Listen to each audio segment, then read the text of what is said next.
ಇದ್ದಾನೆ. ಪರಮ ಪ್ರೀತಿಯುಳ್ಳ ಪರಲೋಕದಲ್ಲಿರುವ ನಮ್ಮ ತಂದೆಯಾದ ದೇವರೇ, ನಿನ್ನ ಅತಿ ಶ್ರೇಷ್ಠವಾದ ನಾಮಕ್ಕೆ ವಂದನೆಗಳನ್ನು ಸಲ್ಲಿಸ್ತಾ ಇದ್ದೇನೆ. ನಮ್ಮನ್ನು ಆಶೀರ್ವದಿಸಲಿ, ನಮ್ಮನ್ನು ಬಲಪಡಿಸಲಿ, ನಿನ್ನ ಜ್ಞಾನದಿಂದ ತುಂಬಿಸಲಿ.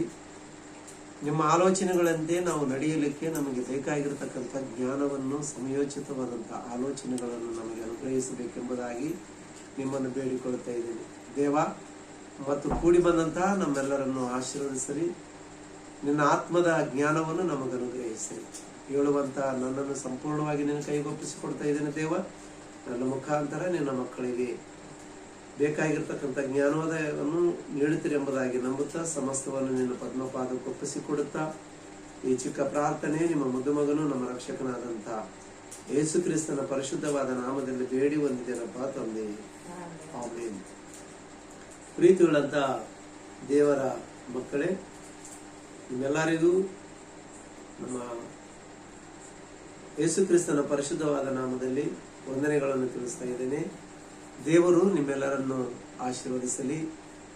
ಈ ಸಾಯಂಕಾಲ ಸಮಯದಲ್ಲಿ ಮತ್ತೊಂದ್ಸಲ ನಿಮ್ಮೊಟ್ಟಿಗೆ ಮಾತಾಡುವಂತ ಅವಕಾಶ ಮಾಡಿಕೊಟ್ಟಂತ ತಂದೆಯಾದ ದೇವರಿಗೆ ನಾನು ಕೃತಜ್ಞತೆ, ಸ್ತುತಿ, ಸ್ತೋತ್ರಗಳನ್ನು ಸಲ್ಲಿಸುವವನಾಗಿದ್ದೇನೆ. ಕೂಡಿ ಬಂದಂತಹ ನಿಮ್ಮೆಲ್ಲರಿಗೂ ಮತ್ತೊಂದ್ಸಲ ವಂದನೆಗಳು ತಿಳಿಸ್ತಾ ಇದ್ದೇನೆ. ಪ್ರಿಯರೇ, ಮತ್ತು ದೇವರ ವಾಕ್ಯದಲ್ಲಿ ನಾವು ಸಾಗಿ ಹೋಗೋಣ. ಈ ಸಮಯದಲ್ಲಿ ಒಳ್ಳೆಯ ಸಂಗತಿಗಳನ್ನು ನಾವು ತಿಳ್ಕೊಳ್ಳೋಣ. ಪ್ರಿಯರೇ, ನಾನು ಕೆಲವು ವಿಷಯಗಳನ್ನು ಹೇಳುತ್ತೇನೆ. ಇದು ಯಾವಾಗಲೂ ಕೂಡ ಮರಿಬಾರದು. ಇವತ್ತು ನಾನು ಹೇಳುವಂತ ಅಂಶದ ಹೆಸರೇ ಏನ್ರಿ, 6 ವಿಷಯಗಳನ್ನು ನೀವು ಎಂದಿಗೂ ಮರೆಯಬಾರದು ಅಂತ. ಅಂದ್ರೆ ಅಥವಾ ಕೆಲವು ವಿಷಯಗಳನ್ನು ನಾವು ಎಂದಿಗೂ ಮರೆಯಬಾರದು. ಅಂದ್ರೆ ದೇವರು ನಮಗೆ ನೀಡಿರತಕ್ಕಂಥ ಈ ಪರಿಶುದ್ಧವಾದ ಲೇಖನಗಳಲ್ಲಿ ನಮಗೆ ಅನೇಕ ವಿಷಯಗಳನ್ನು ತಿಳಿಸಿಕೊಟ್ಟಿದ್ದಾನೆ. ಅದರಲ್ಲಿ ಒಂದೊಂದಾಗಿ ನಾವು ಕುಲಂಕುಷವಾಗಿ ನಾವು ಆಲೋಚನೆ ಮಾಡುವಂಥವರಾಗಿದ್ದೇವೆ. ಅದಕ್ಕಾಗಿ ಹೇಳುವಂಥ, ಕೇಳುವಂಥ ನಾವೆಲ್ಲರೂ ಕೂಡ, ನಾನು ಮತ್ತು ನೀವು ಕೂಡ ವಾಕ್ಯವನ್ನು ಪರಿಶೀಲನೆ ಮಾಡಿ, ವಾಕ್ಯವನ್ನು ಪರಿಶೋಧನೆ ಮಾಡಿ, ವಾಕ್ಯನ ಸರಿಯಾದ ರೀತಿಯಲ್ಲಿ ಅರ್ಥ ಮಾಡಿಕೊಂಡು ಜೀವಿಸಲಿಕ್ಕೆ ನಾವು ಪ್ರಯತ್ನ ಮಾಡಬೇಕು. ಯಾಕಂದ್ರೆ ಲೇಖನಗಳಿರುವುದು ಹೇಳುವುದಕ್ಕೂ ಕೇಳುವುದಕ್ಕಲ್ಲ ಪ್ರಿಯರೇ. ಲೇಖನಗಳಿರುವುದು ಹೇಳುವುದಕ್ಕೂ ಕೇಳುವುದಕ್ಕಲ್ಲ. ಯಾಕಂದ್ರೆ ವಾಕ್ಯ ಹೇಳ್ತದೆ, ರೋಮಾಪುರದವರಿಗೆ ಬರೆದಂತ ಪತ್ರಿಕೆ 2ನೇ ಅಧ್ಯಾಯ 13ನೇ ವಚನ ಭಾಗವನ್ನು ನಾವು ನೋಡಿದಾಗ, ರೋಮಾಪುರದವರಿಗೆ ಬರೆದಂತ ಪತ್ರಿಕೆ 2ನೇ ಅಧ್ಯಾಯ 13ನೇ ವಚನ ಭಾಗವನ್ನು ನಾವು ನೋಡುವಾಗ ಅಲ್ಲಿ ಒಂದು ಅದ್ಭುತವಾದಂತಹ ವಿಷಯನ್ನ ನಮಗೆ ತಿಳಿಸ್ತಾ ಇದ್ದಾನೆ. ಏನ್ ಹೇಳ್ತಾ ಇದ್ದಾನೆ, ಒಂದ್ಸಲ ಬೈಬಲ್ ಅನ್ನು ತೆಗೆದು ಓದ್ರಿ ಪ್ರಿಯರೇ. ನಾನು ಓದ್ತೇನೆ, ನಂದು ನೀವು ಕೂಡ ಓದ್ಕೊಳ್ರಿ. ನಿಮ್ ಕೈಯಲ್ಲಿರ್ತಕ್ಕಂಥ ಬೈಬಲ್ ಅನ್ನು ತೆಗೆದು ಓದ್ಕೊಳ್ರಿ. ನಾನು ಮತ್ತೊಂದ್ಸಲ ನಿಮ್ಗೆ ಹೇಳ್ತೇನೆ ಪ್ರಿಯರೇ, ಬೈಬಲು, ಪೆನ್ನು, ನೋಟ್ಬುಕ್ ಇವು ಖಚಿತವಾಗಿ ನಿಮ್ಮಲ್ಲಿ ಇರಬೇಕು. ಇವು ನಾನು ಹೇಳಿರ್ತಕ್ಕಂಥ ರೆಫರೆನ್ಸ್ ಬರ್ಕೊಳ್ಳಿ. ಹೇಳಿರ್ತಕ್ಕಂಥ ವಚನ ಬೈಬಲ್ನಲ್ಲಿ ನೋಡಿ, ಹೇಳ್ತಕ್ಕಂಥ ವಿಷಯನ, ಅದರ ಸಾರಾಂಶವನ್ನು ಬಹಳಷ್ಟು ಗಮನವಿಟ್ಟು ಕೇಳಬೇಕೆಂಬುದಾಗಿ ನಿಮ್ಮಲ್ಲಿ ನಾನು ಕೇಳಿಕೊಳ್ಳುತ್ತೇನೆ. ರೋಮ 2:13 ಬರೆದಿರತಕ್ಕಂಥ ವಿಷಯವನ್ನು ನಾವು ನೋಡುವಾಗ, ಧರ್ಮಶಾಸ್ತ್ರ ಕೇಳಿದ ಮಾತ್ರದಿಂದಲೇ ಯಾರು ದೇವರ ಸನ್ನಿಧಿಯಲ್ಲಿ ನೀತಿವಂತರಾಗುವುದಿಲ್ಲ ಎಂಬುದಾಗಿ. ಅಂದ್ರೆ ಧರ್ಮಶಾಸ್ತ್ರವನ್ನು, ಅಂದ್ರೆ ವಾಕ್ಯ ಕೇಳಿದಷ್ಟು ಮಾತ್ರಕ್ಕೆ ನಾವು ನೀತಿವಂತರು ಆಗುವುದಿಲ್ಲ. ವಾಕ್ಯವನ್ನು ಕೇಳಿ ಅದರಂತೆ ಯಾರಾದರೂ ನಡೆಯುತ್ತಾರೋ ಅವರೇ ನೀತಿವಂತರು ಎಂಬುದಾಗಿ ವಾಕ್ಯ ನಮಗೆ ಸ್ಪಷ್ಟವಾಗಿ ತಿಳಿಸ್ತಾ ಇದೆ. ಓಕೆ, ಧರ್ಮಶಾಸ್ತ್ರವನ್ನು ಕೇಳಿದ ಮಾತ್ರದಿಂದಲೇ ಯಾರು ದೇವರ ಸನ್ನಿಧಿಯಲ್ಲಿ ನೀತಿವಂತರು ಆಗುವುದಿಲ್ಲ, ಅದನ್ನು ಅನಿಸುವವರೇ ನೀತಿವಂತರು ಎಂದು ನಿರ್ಣಯಿಸಲ್ಪಡುವರು ಎಂಬುದಾಗಿ ಸ್ಪಷ್ಟತೆ ನೀಡುತ್ತಾ ಇದೆ. ಅದಕ್ಕಾಗಿ ಹೇಳೋದು ಕೇಳೋದಕ್ಕಿಂತ ಅದನ್ನು ಅನುಸರಿಸುವುದು, ಅದನ್ನು ಪಾಲಿಸುವುದು, ಅದನ್ನು ಗೌರವಿಸುವುದು, ಅದು ದೇವರ ಮಾತೆಂದು ತಿಳಿದುಕೊಂಡು ಅದಕ್ಕೆ ತಲೆಬಾಗಿಸುವುದು, ಇದು ದೇವರ ಸಂಕಲ್ಪವಾಗಿದೆ. ಅದಕ್ಕಾಗಿ ದೇವರ ಸಂಕಲ್ಪಕ್ಕೆ ನಾವು ಎಲ್ಲರೂ ಕೂಡ ತಲೆಬಾಗಿಸಲೇಬೇಕು. ಈ 66 ಪುಸ್ತಕಗಳಿರತಕ್ಕಂಥ ಮಾತುಗಳು ದೇವರ ಮಾತಾಗಿರುವುದರಿಂದ ಈ ಮಾತುಗಳನ್ನು ನಾವು ಸರಿಯಾದಂತಹ ರೀತಿಯಲ್ಲಿ ಕೇಳಿಕೊಂಡು ತಿಳ್ಕೊಂಡು ಅರ್ಥ ಮಾಡಿಕೊಂಡು ನಮ್ಮ ಭಕ್ತಿಯ ಜೀವನವನ್ನು ಅಭಿವೃದ್ಧಿಪಡಿಸಿಕೊಳ್ಳಬೇಕು. ದಿನಾಲೂ ಭಕ್ತಿ ಬಗ್ಗೆ ಮಾತಾಡ್ತೀರ ಪಾಸ್ಟ್ರೆ ಅಂತ ನೀವು ಕೇಳಬಹುದು ಪ್ರಿಯರೇ. ಅದಕ್ಕಿಂತ ಹೆಚ್ಚಿನ ವಿಷಯ ಏನಿಲ್ಲ ಅಂತ ನಾನು ಹೇಳಲಿಕ್ಕೆ ಇಷ್ಟಪಡ್ತೀನಿ. ಯಾಕಂದ್ರೆ ಜ್ಞಾನ ಎಲ್ಲರಲ್ಲಿದೆ. ಈ ಲೋಕದ ಜ್ಞಾನ ಇದೆ, ದೇವರ ಜ್ಞಾನನೂ ಇದೆ. ಆದರೆ ಕೊರತೆ ಆಗಿರ್ತಕ್ಕಂಥದ್ದು ಏನು ಅಂತಂದ್ರೆ ಭಕ್ತಿ ಮತ್ತು ಪ್ರೀತಿ ಮತ್ತು ನಂಬಿಕೆ. ಈ ಮೂರು ಬಹಳಷ್ಟು ಕೂಡ ಈ ಮೂರು ವಿಷಯದಲ್ಲಿ ಹಿಂದುಳಿದ ವರ್ಗದವರಾಗಿದ್ದಾರೆ ಕ್ರೈಸ್ತರು. ಅದಕ್ಕಾಗಿ ಈ ಮೂರು ವಿಷಯದಲ್ಲಿ ನಾನು ಹೆಚ್ಚಾಗಿ ಮಾತಾಡ್ಲಿಕ್ಕೆ ಇಷ್ಟಪಡ್ತೀನಿ. ನಾನು ಬೈಬಲ್ ವಚನಗಳನ್ನು ತೋರಿಸಿ ಹೇಳಿದಾಗ ಅದನ್ನು ಗೌರವಿಸಿರಿ, ಅದನ್ನು ಪಾಲಿಸಿರಿ, ಅದಕ್ಕೆ ತಲೆಬಾಗಿಸಿ. ವ್ಯರ್ಥವಾದಂಥ ಆಲೋಚನೆಗಳಿಂದ ಯಾವಾಗಲೂ ಬರೀ ಇದೇ ಹೇಳ್ತಾರಲ್ಲ ಇವರು ಅಂತ ಅನ್ಕೊಳ್ಳದೆ ಅದರಲ್ಲಿರ್ತಕ್ಕಂಥ ಸಾರಾಂಶವನ್ನು ಅರ್ಥ ಮಾಡಿಕೊಂಡು ನಮ್ಮ ಜೀವಿತಗಳನ್ನು ದೇವರಿಗೆ ಸಮರ್ಪಿಸಿಕೊಂಡ್ರೆ ಚೆನ್ನಾಗಿರುತ್ತಂತ ನನ್ನ ಭಾವನೆ.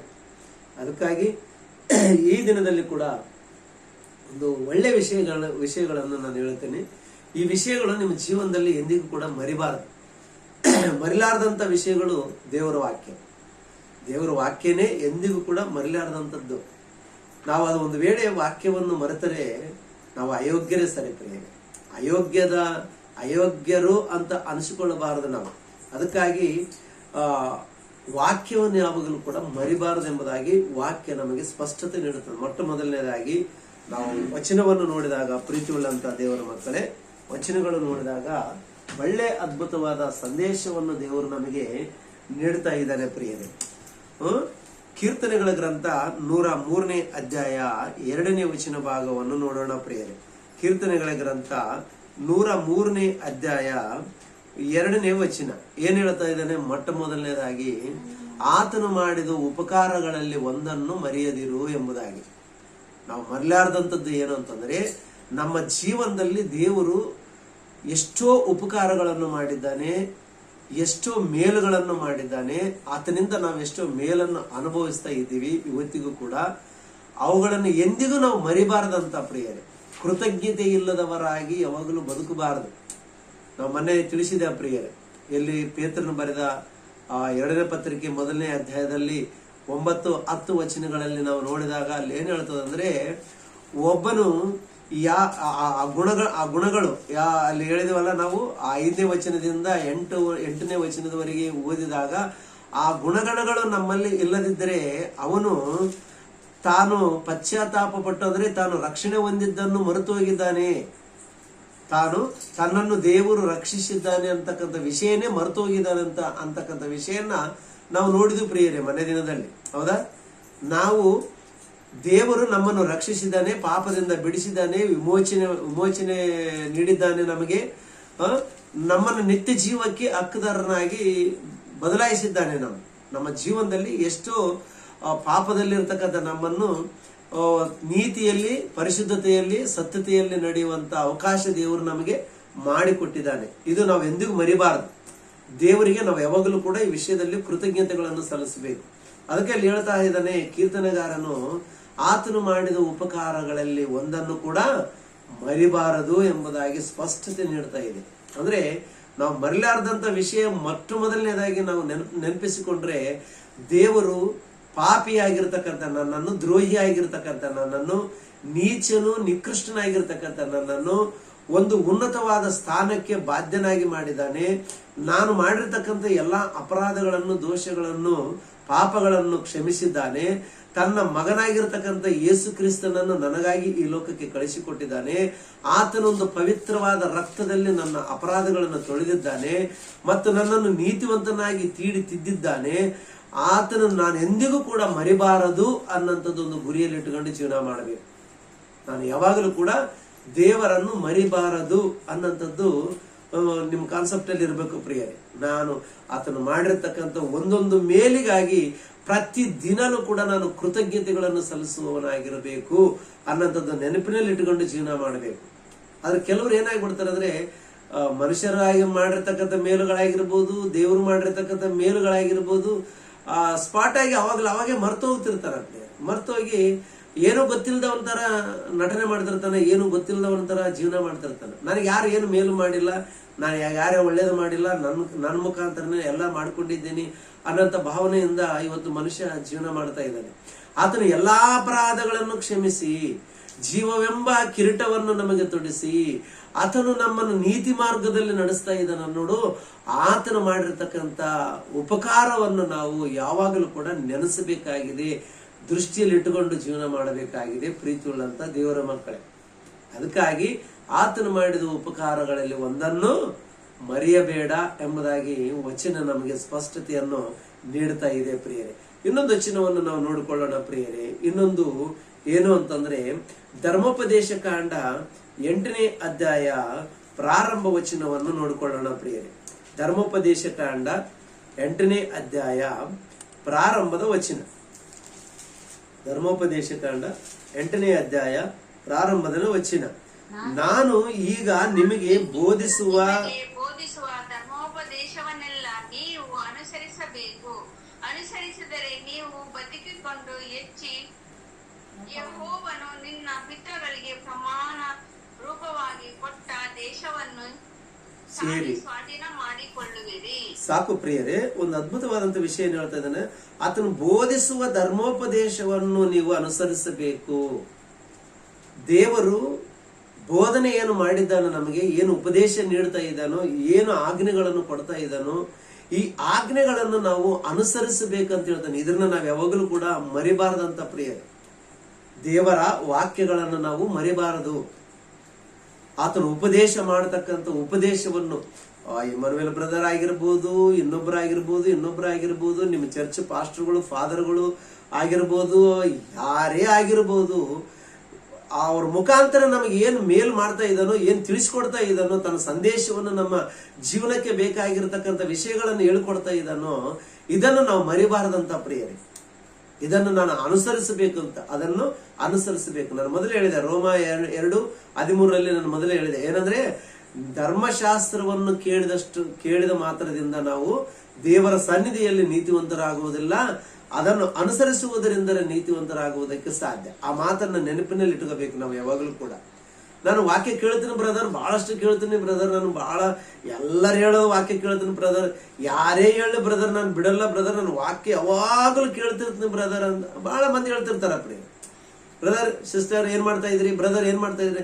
ಏನಿಲ್ಲ ಬ್ರದರ್, ಯೂಟ್ಯೂಬ್ ಅಲ್ಲಿ ಈಗ ಇಂಥವ್ರು ವಾಕ್ಯ ಕೇಳ್ತಾ ಇದೆ, ಇಂಥವ್ರು ಮೆಸೇಜ್ ನೋಡ್ತಾ ಇದ್ದೆ ಅಂತ ಹೇಳ್ತಿರ್ತಾರ್ರಿ. ಒಳ್ಳೇದು ಪ್ರಿಯ, ಮೆಸೇಜ್ಗಳು ನೋಡಬೇಕು, ಕೇಳಬೇಕು.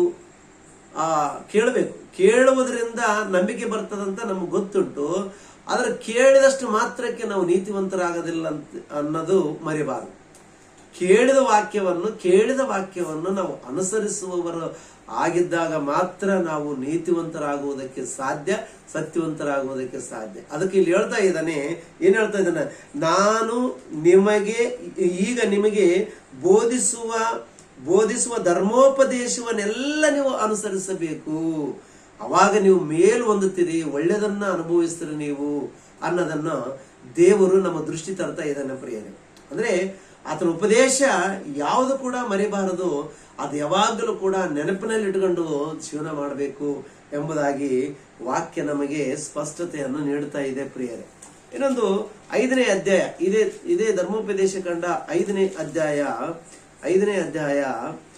32ನೇ ವಚನವನ್ನು ನಾವು ನೋಡೋಣ ಪ್ರಿಯರೇ. 32ನೇ ವಚನವನ್ನು, ಆದುದರಿಂದ ನೀವು ಸ್ವಲ್ಪವಾದರೂ ತಪ್ಪದೆ ನಿಮ್ಮ ದೇವರಾದ ಯೆಹೋವನು ಆಜ್ಞಾಪಿಸಿದಂತೆಯೇ ನಡೆದುಕೊಳ್ಳಬೇಕು.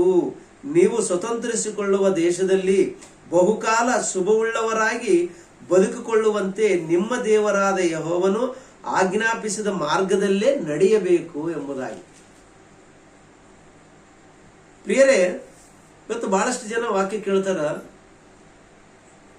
1 ಅವರಿಗೋ 1-2 ಅವರಿಗೋ ಆ ವಾಕ್ಯನ ಮರ್ತೋಗ್ತಿರ್ತಾರೆ. ಮರು ಜಾಸ್ತಿ ಇದೆ ಇವತ್ತು, ಕ್ರೈಸ್ತರಿಗೆ ಮರು ಜಾಸ್ತಿ ಇದೆ. ಯಾಕೆ ಮರು ಜಾಸ್ತಿ ಇದೆ ಅಂದ್ರೆ, ಇಹಲೋಕ ಸಂಬಂಧವಾದಂತ ಆಲೋಚನೆಗಳು ಬಹಳಷ್ಟು ಹೃದಯದಲ್ಲಿ ತುಂಬಿಕೊಂಡಿದ್ದಾರೆ. ಲೋಕ ಸಂಬಂಧವಾದ ಆಲೋಚನೆಗಳು, ಇಹಲೋಕದ ಕಾರ್ಯಗಳು, ತಮ್ಮ ಹೊಟ್ಟೆಪಾಡಿಗಾಗಿ ದುಡಿತಕ್ಕಂಥ ಕಾರ್ಯಗಳು, ತಮ್ಮ ಬಿಸ್ನೆಸ್ ಅಥವಾ ತಮಗೆ ಜಾಬು ಅಥವಾ ತಮ್ಮ ಕೈ ಕೆಲಸ ಯಾವುದೇ ಇರ್ಬೋದು, ಇವೆಲ್ಲವುಗಳ ವಿಷಯದಲ್ಲಿ ಮನುಷ್ಯ ಬಹಳಷ್ಟು ಥಿಂಕ್ ಮಾಡ್ತಾ ಇದ್ದಾನೆ, ಆಲೋಚನೆ ಮಾಡ್ತಾ ಇದ್ದಾನೆ, ಬಹಳಷ್ಟು ಆಳವಾಗಿ ಅದರಲ್ಲೇ ಮುಳುಗೋಗಿದ್ದಾನೆ ಪ್ರಿಯರೇ. ಅದರಲ್ಲೇ ಮುಳುಗೋಗಿ ದೇವರು ಕಲಿಸಿಕೊಡತಕ್ಕಂಥ ವಾಕ್ಯಗಳನ್ನು ಮರೆತು ಹೋಗ್ತಾ ಇದ್ದಾರೆ ಪ್ರಿಯರೇ. ಅದಕ್ಕೆ ಹೇಳ್ತಾ ಇದ್ದಾನೆ, ಆತನು ಮಾಡಿರ್ತಕ್ಕಂಥ ಉಪದೇಶ ನೀವು ಎಂದಿಗೂ ಮರಿಬಾರದು ಅಂತ ಹೇಳ್ತಾ ಇದ್ದಾನೆ ನೋಡ್ರಿ ಪ್ರಿಯರೇ. ಎಂದಿಗೂ ಮರಿಬಾರದು. ಅದನ್ನು ನಡ್ಕೊಳ್ಳುವುದರಿಂದ, ಆ ಕಾರ್ಯಗಳು ಕ್ರಿಯರೂಪವಾಗಿ ಮಾಡುವುದರಿಂದ ಆ ಕ್ರಿಯೆಗಳು ಮಾಡುವುದರಿಂದ ಏನಾಗುತ್ತಂತಂದ್ರೆ ನಾವು ದೇವರ ವಾಕ್ಯದಲ್ಲಿ ಯಾವಾಗಲೂ ಆ ವಾಕ್ಯಗಳು ನಮ್ಮ ಬಾಯಲ್ಲಿ ಆಡುವಾಗ, ನಮ್ಮ ಹೃದಯದಲ್ಲಿ ತುಂಬಿಕೊಂಡಾಗ, ಅಥವಾ ಅದನ್ನು ಧ್ಯಾನಿಸುವಾಗ ವಾಕ್ಯಗಳು ಎಂದಿಗೂ ಮರೆಯುವುದಕ್ಕೆ ಸಾಧ್ಯನೇ ಇಲ್ಲ. ನೋಟೆಡ್ ಆಗಿ ಕೆಲವು ಮಾತುಗಳು ಮಾತಾಡ್ತಿರ್ತವೆ ಪ್ರಿಯರು. ನೋಟೆಡ್ ಆಗಿ ವಚನಗಳು ಮಾತಾಡಿದಾಗ ಅನ್ಕೊಳ್ತೀವಿ, ಅಬ್ಬ ಇವರು ಎಷ್ಟು ಬೈಬಲ್ ಓದಿರ್ಬೋದು ಅಂತ. ಹೌದು ಪ್ರಿಯರೇ, ಬೈಬಲ್ ಓದಿದ್ರೆ ಅವು ನೆನಪಿನಲ್ಲಿ ಇಟ್ಕೊಳ್ಳೋದಕ್ಕೆ ಸಾಧ್ಯ. ವಾಕ್ಯಗಳು, ವಚನಗಳು, ಅಧ್ಯಾಯಗಳು ಮತ್ತೆ ಆ ರೆಫರೆನ್ಸ್ ಸಹಿತವಾಗಿ ನಾವು ಆ ಪ್ುಸ್ತಕಗಳ ಹೆಸರುಗಳು ನಮಗೆ ನೋಟೆಡ್ ಆಗಿದಾವೆ ಅಂದ್ರೆ ಅರ್ಥ ಏನಂತಂದ್ರೆ ಆ ವಚನಗಳು ಪದೇ ಪದೇ ನಾವು ಓದಿರ್ತೀವಿ, ಪದೇ ಪದೇ ಆ ಅಧ್ಯಾಯನ ನಾವು ಓದ್ತಾ ಇರ್ತೀವಿ ಪ್ರಿಯರೇ.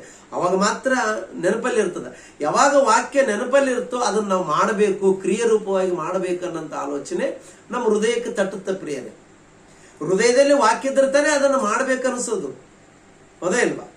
ಯಾವುದೇ ಕೆಲಸ ಆಗಿರ್ಬೋದು, ಯಾರಾದ್ರೂ ಹೇಳಿರ್ತಕ್ಕಂಥ ಕೆಲಸ ಈಗ ಅಪ್ಪ ಏನೋ ಒಂದು ಕೆಲಸ ಹೇಳಿದ್ದಾನಂದ್ರೆ ಅದು ಮೈಂಡಲ್ಲಿ ಇದ್ರೆ ತಾನೇ ಅದನ್ನ ಮಾಡೋದಕ್ಕೆ ಸಾಧ್ಯ.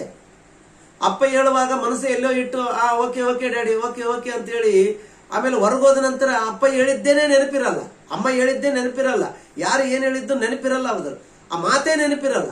ಮತ್ತೆ ಮನೆಗೆ ಬರ್ತೀವಿ ನಾವು. ಮನೆಗೆ ಬಂದಾಗ ಏನಾಯ್ತು ಮಗನೇ ನಾನು ಹೇಳಿದ್ದು ಅಂತಂದ್ರೆ, ಸೋ ಸಾರಿ ಡ್ಯಾಡಿ, ನನಗೆ ನೆನಪಾಗಲಿಲ್ಲ.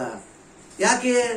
ಅದನ್ನು ನೀನು ಸರಿಯಾಗಿ ಕೇಳಿಲ್ಲ, ಅದು ನೆನಪಿನಲ್ಲಿಲ್ಲ, ಅದಕ್ಕೆ ಆ ಕೆಲಸ ನೀನು ಮಾಡಿಲ್ಲ. ಅದಕ್ಕೆ ಇವತ್ತು ದೇವರ ವಾಕ್ಯದ ಪ್ರಕಾರ ಮನುಷ್ಯ ನಡೀತಾ ಇಲ್ಲ ಅಂತಂದ್ರೆ ಅದು ಮನುಷ್ಯನಿಗೆ ನೆನಪಿನಲ್ಲಿ ಇಟ್ಟುಕೊಳ್ತಾ ಇಲ್ಲ, ಜ್ಞಾಪಕದಲ್ಲಿ ಇಟ್ಟುಕೊಳ್ಳುತ್ತಾ ಇಲ್ಲ, ಮರೆತು ಹೋಗ್ತಾ ಇದ್ದಾನೆ. ಅದಕ್ಕೆ ಮರಿಲಾರದಂತ ವಿಷಯಗಳು ಏನಂತಂದ್ರೆ, ಒಂದು ಆತನು ಮಾಡಿದ ಉಪಕಾರಗಳು ಮರಿಬಾರದು. ಎರಡನೇದಾಗಿ ಆತನು ಹೇಳಿರ್ತಕ್ಕಂಥ ಬೋಧನೆ ಕೂಡ ನಾವು ಎಂದಿಗೂ ಮರಿಬಾರದು. ಬೋಧನೆ ಪ್ರಕಾರ ನಡೆಯುವುದಕ್ಕೆ ನಾವು ಪ್ರಯತ್ನ ಮಾಡಬೇಕು. ನಡೆದಾಗ ಮಾತ್ರ ಅದು ಹೃದಯದಲ್ಲಿದ್ದಾಗ ಮಾತ್ರ ಅದನ್ನು ನೆರವೇರಿಸುವುದಕ್ಕೆ ನಮಗೆ ಸಾಧ್ಯವಾಗುತ್ತಂತ ಮತ್ತೆ ಭಕ್ತನಾಗಿರ್ತಕ್ಕಂಥ ಮೋಶೆ ತಿಳಿಸ್ತಾ ಇದ್ದಾನೆ. ಆದುದರಿಂದ ನೀವು ಸ್ವಲ್ಪವಾದರೂ ತಪ್ಪದೆ ನಿಮ್ಮ ದೇವರಾದ ಯೆಹೋವನು ಆಜ್ಞಾಪಿಸಿದಂತೆಯೇ ನಡೆದುಕೊಳ್ಳಬೇಕು. ದೇವರು ನಮ್ಗೆ ಏನ್ ಹೇಳ್ತಾ ಇದ್ದಾನೆ? ದೇವರು ನಮ್ಗೆ ಏನ್ ಹೇಳ್ತಾ ಇದ್ದಾನೆ? ಒಳ್ಳೆಯದನ್ನು ಮಾಡ್ರಿ, ಒಬ್ರಿಗೊಬ್ರು ಪ್ರೀತಿಸಿಕೊಳ್ಳ್ರಿ, ಒಬ್ಬರ ಮೇಲೆ ಒಬ್ರು ದ್ವೇಷ ಕಟ್ಟಿಕೊಳ್ಳಬೇಡ್ರಿ, ಎಲ್ಲರಿಂದ ಸಮಾಧಾನದಿಂದ ಇರುವುದಕ್ಕೆ ಪ್ರಯತ್ನಿಸು, ನಿನ್ನ ನೆರೆಯವನನ್ನು ನಿನ್ನಂತೆ ಪ್ರೀತಿಸು. ಇದೇ ಅಲ್ರಿ ದೇವರು ನಮಗೆ ಒಳ್ಳೆದನ್ನು ಬಯಸ್ತಾ ಇದ್ದಾನೆ. ಒಳ್ಳೆದನ್ನು ಮಾಡ್ರಂತಾನೆ, ಒಳ್ಳೆಯವರಾಗಿ ಬದುಕರಂತ ಹೇಳ್ತಾ ಇದ್ದಾನೆ. ಈ ಒಳ್ಳೆ ಕಾರ್ಯಗಳನ್ನು ಮಾಡುವುದಕ್ಕೆ ನಾವು ಶತಪ್ರಯತ್ನ ಮಾಡಬೇಕು. ಇಡೀ ಜೀವನ ಪೂರ್ತಿಯಾಗಿ ಈ ಕಾರ್ಯಗಳನ್ನು ನಡೆಸಿಕೊಂಡು ಹೋಗ್ತಾ ಇರಬೇಕು. ನಾನು ಯಾರಿಗೋ ಒಂದು 1000 ರೂಪಾಯಿ ಸಹಾಯ ಮಾಡಿದೆ, ನಾನು ಮರ್ತೋದೆ. ಯಾರಿಗೋ ಒಬ್ಬರಿಗೆ ನಾನು ಸಣ್ಣ ಹೆಲ್ಪ್ ಮಾಡಿದೆ, ಮರ್ತೋದೆ. ಈ ತರ ನಾವು 1-2 ಒಳ್ಳೆ ಕಾರ್ಯಗಳನ್ನು ಮಾಡಿ 98% ಕೆಟ್ಟ ಕಾರ್ಯಗಳನ್ನು ಮಾಡಿದರೆ ದೇವರ ಆಶೀರ್ವಾದ, ದೇವರ ಕೃಪೆ ನಮ್ಮ ಮೇಲೆ ಇರಲ್ಲ ಪ್ರಿಯರೇ. ದೇವರ ಕೃಪೆ, ದೇವರ ದಯೆ ನಮ್ಮ ಮೇಲೆ ಇರಬೇಕು ಅಂತಂದ್ರೆ ನಾವು ಸತತವಾಗಿ ದೇವರು ಹೇಳಿರ್ತಕ್ಕಂಥ ಆಜ್ಞೆಗಳನ್ನು, ದೇವರು ಹೇಳಿರ್ತಕ್ಕಂಥ ಉಪದೇಶವನ್ನು ನಾವು ಕ್ರಿಯಾರೂಪವಾಗಿ ಮಾಡಿಕೊಂಡು ಹೋದಾಗ ಮಾತ್ರ. ಆತನು ಏನು ನಮ್ಮನ್ನು ಭಾರವಾದಂತ ಕೆಲಸ ಒಪ್ಪಿಸಿಕೊಟ್ಟಿಲ್ಲ ನಮಗೆ. ಏನ್ರಿ ಬಹಳಷ್ಟು ಭಾರವಾಗಿರ್ತಕ್ಕಂಥದ್ದು, ಏನಾದರೂ ಭಾರವಾಗಿರ್ತಕ್ಕಂಥದ್ದು ಒಂದು ವೇಳೆ ಹೇಳಿದ್ರೆ ಮಾಡ್ತಿದ್ದೀವಿ ನಾವು. ಏನ್ರಿ ಇವತ್ತು ಬಹಳಷ್ಟು ಜನ ಹಿಂದೂ ಜನಗಳಲ್ಲಿ ನಾವು ಕೆಲವು ವಿಷಯಗಳು ಮಾತಾಡಿದಾಗ ಅವರು ಪೂಜಾರಿಗಳಾಯ್ತು, ಅವರು ಗುರುಗಳಾಯ್ತು, ಅವ್ರು ಏನಾದರೂ ಪೂಜೆ ಮಾಡುವಾಗ ಈ ತರ ಪೂಜೆ ಮಾಡಬೇಕು, ಇಷ್ಟು ಖರ್ಚಾಗುತ್ತೆ, ನೈವೇದ್ಯ ಹಾಕ್ಬೇಕು, ಯಜ್ಞ ಮಾಡಬೇಕು, ಹೋಮ ಮಾಡಬೇಕು, ಈ ರೀತಿಯಾಗಿ ನಿಷ್ಠಾವಂತನಾಗಿ ಮಾಡಬೇಕು, ತಣ್ಣೀರು ಸ್ನಾನ ಮಾಡಬೇಕು, ಹಸಿ ಬಟ್ಟೆಯಿಂದನೇ ನೀವು ಈ ಪೂಜೆ ಮಾಡಬೇಕು ಅಂದಾಗ ಅವ್ರು ನೋಡ್ರಿ ಪ್ರಿಯರೇ ಎಷ್ಟು ನಿಷ್ಕಪಟವಾದ ಮನಸ್ಸಿನಿಂದ ಆ ಕಾರ್ಯಕ್ರಮವನ್ನು ಮಾಡ್ತಿರ್ತಾರ ಪ್ರಿಯರೇ. ಬೆಳಿಗ್ಗೆ 5 ಗಂಟೆಗೆ 4 ಗಂಟೆಗೆ ಎದ್ದು ತಣ್ಣೀರು ಸ್ನಾನ ಮಾಡಿ, ಬಟ್ಟೆ ಮೇಲೆನೆ ಸ್ನಾನ ಮಾಡಿ, ಅದೇ ಹಸಿ ಬಟ್ಟೆ ಮೇಲೆ ಕುಂತ್ಕೊಂಡು ಅವ್ರು ಪೂಜಾರಿ ಏನ್ ಹೇಳಿರ್ತಾರೋ, ಅವರು ದೇವರು ಅನ್ಕೊಂಡಿರ್ತಕ್ಕಂಥವ್ರು ಏನ್ ಹೇಳಿರ್ತಾರೋ ಅದೆಲ್ಲ ಹುಡುಗಡ ಆ ಒಂದು ಚಳಿಯಲ್ಲಿ ಆ ಪೂಜೆಯನ್ನ ಶ್ರದ್ಧೆಯಿಂದ, ಭಕ್ತಿಯಿಂದ, ನಂಬಿಕೆಯಿಂದ ಮಾಡುವುದನ್ನು ನಾವು ನೋಡ್ತಿರ್ತೀವಿ ಪ್ರಿಯರೇ. ಅವ್ರ ಭಕ್ತಿ ಅಂತದ್ದು ಪ್ರಿಯರೇ. ಮತ್ ನಾವ್ಯಾಕೆ ದೇವರು ನಮಗೆ ಸುಲಭವಾಗಿರ್ತಕ್ಕಂಥ ಕೆಲವು ಮಾತುಗಳನ್ನು ಹೇಳಿದ್ದೇನೆ. ಭಾರವಾಗಿದ್ದು ಏನು ಹೊರಿಸಿಲ್ಲ ಪ್ರಿಯರೇ. ನೀವು ಒತ್ತುಕೊಂಡಿರ್ತಕ್ಕಂಥ ಎಲ್ಲಾ ಭಾರವನ್ನು ನಾನು ತೆಗೆದಾಕ್ತಾ ಇದ್ದೀನಿ ಅಂತ ಹೇಳಿದ್ದಾನೆ. ಮತ್ತೆ ಸುವಾರ್ತೆಯಲ್ಲಿ, ಇದೇ ಕಷ್ಟಪಡುವವರೇ, ಹೊರೆ ಹೊತ್ತವರೇ, ನೀವೆಲ್ಲರೂ ನನ್ನ ಬಳಿಗೆ ಬನ್ನಿರಿ, ನಾನು ನಿಮಗೆ ವಿಶ್ರಾಂತಿಯನ್ನು ಒದಗಿಸುತ್ತೇನೆ. ನಿಮ್ಮ ಭಾರವನ್ನು ತೆಗೆದುಹಾಕಿ ನನ್ನ ನೋಗವನ್ನು ನಿಮ್ಮ ಮೇಲೆ ಹೊರಿಸುತ್ತೇನೆ. ನನ್ನ ನೋಗವು ಹಗುರವಾದದ್ದು, ಸುಲಭವಾದದ್ದು ಅಂತ ಹೇಳ್ತಾ ಇದ್ದಾನೆ. ಅಂದ್ರೆ ಆತನ ಆಜ್ಞೆಗಳು, ಆತನ ಹೇಳಿರ್ತಕ್ಕಂಥ ಮಾತುಗಳು ಬಹಳಷ್ಟು ಈಜಿ ಆಗಿರ್ತಕ್ಕಂಥದ್ದು. ನಮ್ಮ ಜೀವನದಿಂದ ಅದನ್ನ ಮಾಡಬಹುದು, ನೆರವೇರಿಸಬಹುದು, ದೇವ್ರನ್ನ ಸಂತೋಷ ಪಡಿಸಬಹುದು ಪ್ರಿಯರೇ. ಆದ್ರೆ ಅದೇ ನಮಗೆ ಏನಾಗ್ಬಿಟ್ಟಿದೆ ಅಂದ್ರೆ ಬಹಳ ಇಕ್ಕಟ್ಟಾಗಿದೆ, ಅದು ಬಹಳ ಬಿಕ್ಕಟ್ಟಾಗಿದೆ, ಬಹಳ ಕಷ್ಟ ಆಗಿದೆ ದೇವರು ಹೇಳಿರ್ತಕ್ಕಂಥ ಮಾತುಗಳು. ಆತನ ಹೇಳ್ತಾ ಇದ್ದೇನೆ, ಬಹಳ ಸುಲಭವಾದಂತ ಆಜ್ಞೆಗಳನ್ನು ನಾನು ನಿಮಗೆ ಹೇಳಿದ್ದೇನೆ, ಭಾರ ಏನು ಹೊರಿಸಿಲ್ಲ, ನೀವು ಹೊರುವಷ್ಟು ಭಾರಕ್ಕಿಂತ ಕಡಿಮೆನೇ ನಾನು ನಿಮಗೆ ಭಾರ ಹೊರಿಸಿದ್ದೇನೆ ಅಂತ ಹೇಳಿ ಸ್ಪಷ್ಟವಾಗಿ ದೇವರು ಹೇಳುವಾಗ, ನಾವು ದೇವರು ಹೇಳಿರ್ತಕ್ಕಂಥ ಮಾತುಗಳನ್ನು ನೆನಪಿನಲ್ಲಿಟ್ಟುಕೊಂಡು ಅದರಂತೆ ನಡೆಯುವುದಕ್ಕೆ ನಾವು ಪ್ರಯತ್ನ ಮಾಡ್ತಾ ಇಲ್ಲ. ಅಂದ್ರೆ ಮರೆತು ಹೋಗ್ತಾ ಇದ್ದೀವಿ ದೇವರ ವಾಕ್ಯ. ಇವತ್ತು ಹೇಳಿರೋ ವಾಕ್ಯ ಮತ್ತೆ ತಿರುಗಿ ಬರೋ ಶನಿವಾರ ನಾನು ಕೇಳಿದ್ರೆ ನಿಮ್ಮಲ್ಲಿ ಯಾರಲ್ಲಿ ಕೂಡ ಆ ಒಂದು ನೆನಪಿನಲ್ಲಿ ಇರಲ್ಲ ಪ್ರಿಯರೇ. ಇವತ್ತು ಹೇಳಿರೋ ನಾನು ಈ ವಿಷಯನ್ನ ನಾನು ಬರೋ ಇದೇ ಶನಿವಾರದಲ್ಲಿ, ನಿನ್ನೆ ದಿನದಲ್ಲಿ ನಾನು ಏನ್ ಹೇಳಿದ್ದೀನಿ ಬ್ರದರ್, ಹೋದ ಶನಿವಾರ ನಾನು ಏನ್ ಹೇಳಿದ್ದೀನಿ ಸಿಸ್ಟರ್ ಅಂತ ನಾನು ಕೇಳಿದ್ರೆ ಅದನ್ನ ರಿಪ್ಲೈ ನನಗೆ ಒಪ್ಪಿಸೋದಕ್ಕೆ ನಿಮ್ ಕೈಲಿ ಆಗಲ್ಲ. ಯಾಕೆ? ಒಂದು 8 ದಿನ ದೇವರ ವಾಕ್ಯ ನಮ್ಮ ಹೃದಯದಲ್ಲಿ ಇಟ್ಟುಕೊಳ್ತಾ ಇಲ್ಲ. 8 ದಿನ ದೇವರ ವಾಕ್ಯ ನಮ್ಮ ಹೃದಯದಲ್ಲಿ ಸ್ಥಿರವಾಗಿ ನಿಲ್ಲಿಸಿಕೊಳ್ತಾ ಇಲ್ಲ ಪ್ರಿಯರೇ. ನಿಮ್ಮ ವಿರೋಧಿಯಾಗಿರ್ತಕ್ಕಂಥ ಸೈತಾನನು ಎಷ್ಟು ಜ್ಞಾಪಕ ಶಕ್ತಿ ಉಳ್ಳವನಾಗಿದ್ದಾನೋ ನಿಮ್ಗೆ ಗೊತ್ತಾ ಪ್ರಿಯರೇ? ಅವನು ಎಷ್ಟು ಜ್ಞಾಪಕ ಶಕ್ತಿ ಉಳ್ಳವನಾಗಿದ್ದಾನೋ. ಕ್ರಿಸ್ತ ಪೂರ್ವ 1000 ವರ್ಷಗಳ ಹಿಂದೆ ಬರೆದಿರತಕ್ಕಂಥ ಒಂದು ಮಾತನ್ನು ಎತ್ತಿ ಯೇಸು ಕ್ರಿಸ್ತನಿಗೆ ತೋರಿಸ್ತಾ ಇದ್ದಾನೆ. ಏನಂತ? ನೀನು ಈ ಬೆಟ್ಟದ ಮೇಲಿಂದ ಕೆಳಗೆ ಜಂಪ್ ಮಾಡು.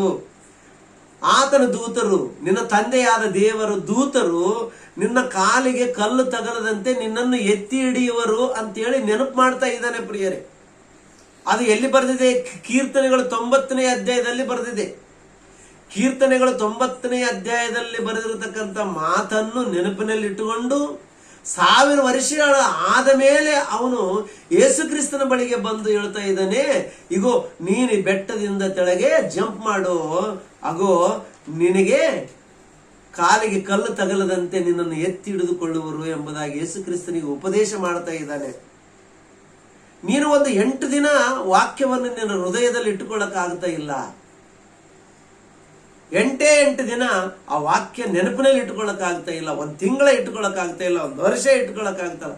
ಅಷ್ಟ್ಯಾಕ್ರಿ ಪ್ರಿಯರೇ, ಇವತ್ತು ಹೇಳಿರೋ ವಾಕ್ಯನ ನಾಳೆ ನೆನಪಿನಲ್ಲಿ ಇರುತ್ತೋ ಇಲ್ಲೋ ಗೊತ್ತಿಲ್ಲ ಅನೇಕ ಕ್ರೈಸ್ತರಿಗೆ. ಯಾಕಂದ್ರೆ ಇಹಲೋಕದ ಚಿಂತನೆ ಜಾಸ್ತಿ ಆಗಿದೆ, ಇಹಲೋಕದ ಆಲೋಚನೆಗಳು ಜಾಸ್ತಿ ಆಗಿದೆ.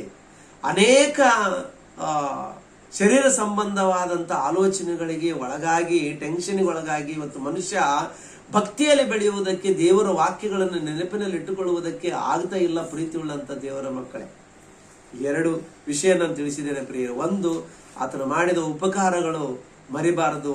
2ನೇದಾಗಿ ಆತನು ಹೇಳಿದ ಉಪದೇಶವನ್ನು ಕೂಡ ನಾವು ಮರಿಬಾರದು ಎಂಬುದಾಗಿ ವಾಕ್ಯ ನಮಗೆ ಸ್ಪಷ್ಟತೆಯನ್ನು ನೀಡುವಂತದ್ದಾಗಿದೆ. ಪ್ರೀತಿ ಉಳ್ಳಂತ ದೇವರ ಮಕ್ಕಳೇ, ಗಲಾತ್ಯದವರಿಗೆ ಬರೆದಂತ ಪತ್ರಿಕೆ 2ನೇ ಅಧ್ಯಾಯದಲ್ಲಿ ಇನ್ನೊಂದು ವಿಷಯವನ್ನು ನಮಗೆ ತಿಳಿಸ್ತಾ ಇದ್ದಾನೆ ಪ್ರಿಯರೇ. ಇನ್ನೊಂದು ವಿಷಯವನ್ನು ನಮಗೆ ತಿಳಿಸ್ತಾ ಇದ್ದಾನೆ. 2ನೇ ಅಧ್ಯಾಯ 10ನೇ ವಚನವನ್ನು ಓದಿಕೊಳ್ಳೋಣ ಪ್ರಿಯರೇ. ಗಲಾತ್ಯದವರಿಗೆ ಬರೆದಂತ ಪತ್ರಿಕೆ 2ನೇ ಅಧ್ಯಾಯ 10ನೇ ವಚನ. ನಾವು ಆತನ ನಿರ್ಮಾಣ ಸತ್ಕಾರ್ಯಗಳನ್ನು ಗಲಾತಿ ಸಿಸ್ಟರ್ ಸೃಷ್ಟಿಸಲ್ಪಟ್ಟೆವು. ಸಿಸ್ಟರ್, ಅದು ಕಾರ್ಯಗಳನ್ನು ನಡೆಸುವವರಾಗಿ ಬದುಕಬೇಕೆಂದು ದೇವರು ನಮ್ಮನ್ನು ಮೊದಲೇ ನೇಮಿಸಿದನು. ಸಿಸ್ಟರ್ ನಾನು ಹೇಳಿದ್ದು ಗಲಾತಿ ಪತ್ರಿಕೆ 2ನೇ ಅಧ್ಯಾಯ 10ನೇ ವಚನ. ನೀವು ಓದಿದ್ದು FSC ಪತ್ರಿಕೆ 2ನೇ ಅಧ್ಯಾಯ 10ನೇ ವಚನ ಓದಿದಿರಿ. ಗಲಾತಿ ಪತ್ರಿಕೆ 2ನೇ ಅಧ್ಯಾಯ 10ನೇ ವಚನ.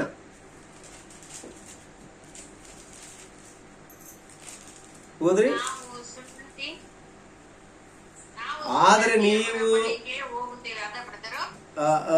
2ನೇ ಅಧ್ಯಾಯ ಗಲಾತ್ಯದವರಿಗೆ ಬರೆದ ಪತ್ರಿಕೆ 2ನೇ ಅಧ್ಯಾಯ 10ನೇ ವಚನ. ಆದರೆ ನೀವು ನಮ್ಮಲ್ಲಿರುವ ಬಡವರನ್ನು ಜ್ಞಾಪಕ ಮಾಡಿಕೊಳ್ಳಬೇಕೆಂಬ ಒಂದೇ ಸಂಗತಿಯನ್ನು ಬೇಡಿಕೊಂಡರು. ಇದನ್ನು ಮಾಡುವುದರಲ್ಲಿ ನಾನು ಆಸಕ್ತನಾಗಿದ್ದೇನೆ ಎಂಬುದಾಗಿ ಪೌಲನು ಹೇಳ್ತಾ ಇದ್ದಾನೆ.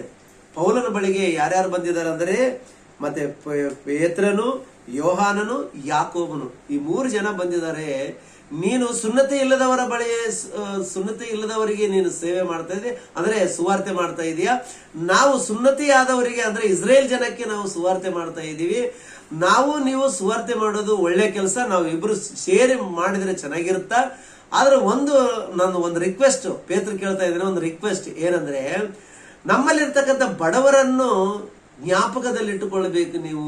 ಯಾಕಂದ್ರೆ ನಮ್ಮ ಇಸ್ರೇಲ್ ಪಟ್ಟಣದಲ್ಲಿರ್ತಕ್ಕಂಥ ಸಭೆಯಲ್ಲಿ ಬಹಳಷ್ಟು ಜನ ಬಡವರಿದ್ದಾರೆ. ಆ ಬಡವ್ರನ್ನ ಒಂದ್ಸಲ ನೆನಪು ಮಾಡಿಕೊಳ್ರಿ. ನೀವು ಅಲ್ಲೆಲ್ಲಿ ಸುವಾರ್ತಿಗೆ ಹೋಗ್ತೀರಲ್ಲ, ಬಡವ್ರ ನೆನಪು ಮಾಡಿಕೊಳ್ರಿ. ಬಡವ್ರನ್ನ ಯಾಕೆ ನೆನಪಿನಲ್ಲಿ ಇಟ್ಕೊಳ್ಬೇಕು? ಇವತ್ತು ನಾವು ಶ್ರೀಮಂತರಿದ್ದೀವಿ, ನಾವು ಬಡವರಿದ್ದೀವಿ, ನಮ್ಮಲ್ಲಿ ಇನ್ನೂ ಕಡು ಬಡವರಿದ್ದಾರೆ, ಅಗರ್ಭ ಶ್ರೀಮಂತರು ಇರಬಹುದು ಪ್ರಿಯರೇ. ಕ್ರೈಸ್ತರ ಅಂದಮೇಲೆ ಕ್ರೈಸ್ತರಲ್ಲಿ ಕೂಡ ಅಗರ್ಭ ಶ್ರೀಮಂತರಿದ್ದಾರೆ, ಬಡವರಿದ್ದಾರೆ, ಕಡು ಬಡವರಿದ್ದಾರೆ, ಎಲ್ಲರೂ ಇದ್ದಾರೆ. ಒಂದು ಸಭೆಯಲ್ಲಿ ನಾರ್ಮಲ್ ಆಗಿ ಎಲ್ಲಾ ಜನಾಂಗದವರು ಇರ್ತಾರೆ ಪ್ರಿಯರೇ. ಆದ್ರೆ ಒಬ್ಬ ಕ್ರೈಸ್ತನಾಗಿರ್ತಕ್ಕಂಥವನು ಯಾರನ್ನ ಜ್ಞಾಪಕದಲ್ಲಿ ಇಟ್ಟುಕೊಂಡು ಜೀವನ ಮಾಡಬೇಕು ಅಂತ ಹೇಳ್ತಾ ಇದೆ ಅಂದ್ರೆ ವಾಕ್ಯ, ಬಡವರನ್ನು ಜ್ಞಾಪಕದಲ್ಲಿ ಇಟ್ಟುಕೊಂಡು ಜೀವನ ಮಾಡಬೇಕಂತೆ ಪ್ರಿಯರೇ. ಒಂದು ಅಪ್ಪತ್ತಿಗೆ ಊಟ ಇರಲ್ಲ ಕೆಲವರಿಗೆ ಪ್ರಿಯರೇ. ನಾನು ಅನುಭವಿಸಿದೀನಿ, ನಾನು ನೋಡಿದ್ದೀನಿ ಪ್ರಿಯರೇ, ಅನೇಕ ಕುಟುಂಬಗಳು ನೋಡಿದ್ದೀನಿ. ಬಹಳಷ್ಟು ಜನ ಕೂಡ ಊಟಕ್ಕೆ ಗತಿ ಇಲ್ಲದೆ ಇರತಕ್ಕಂಥವರು ಕೂಡ ಇದ್ದಾರೆ. ಆದ್ರೆ ದೇವರಲ್ಲಿ ನಂಬಿಕೆಯಿಂದ ಜೀವನ ಮಾಡ್ತಿರ್ತಾರೆ ಪ್ರಿಯರೇ.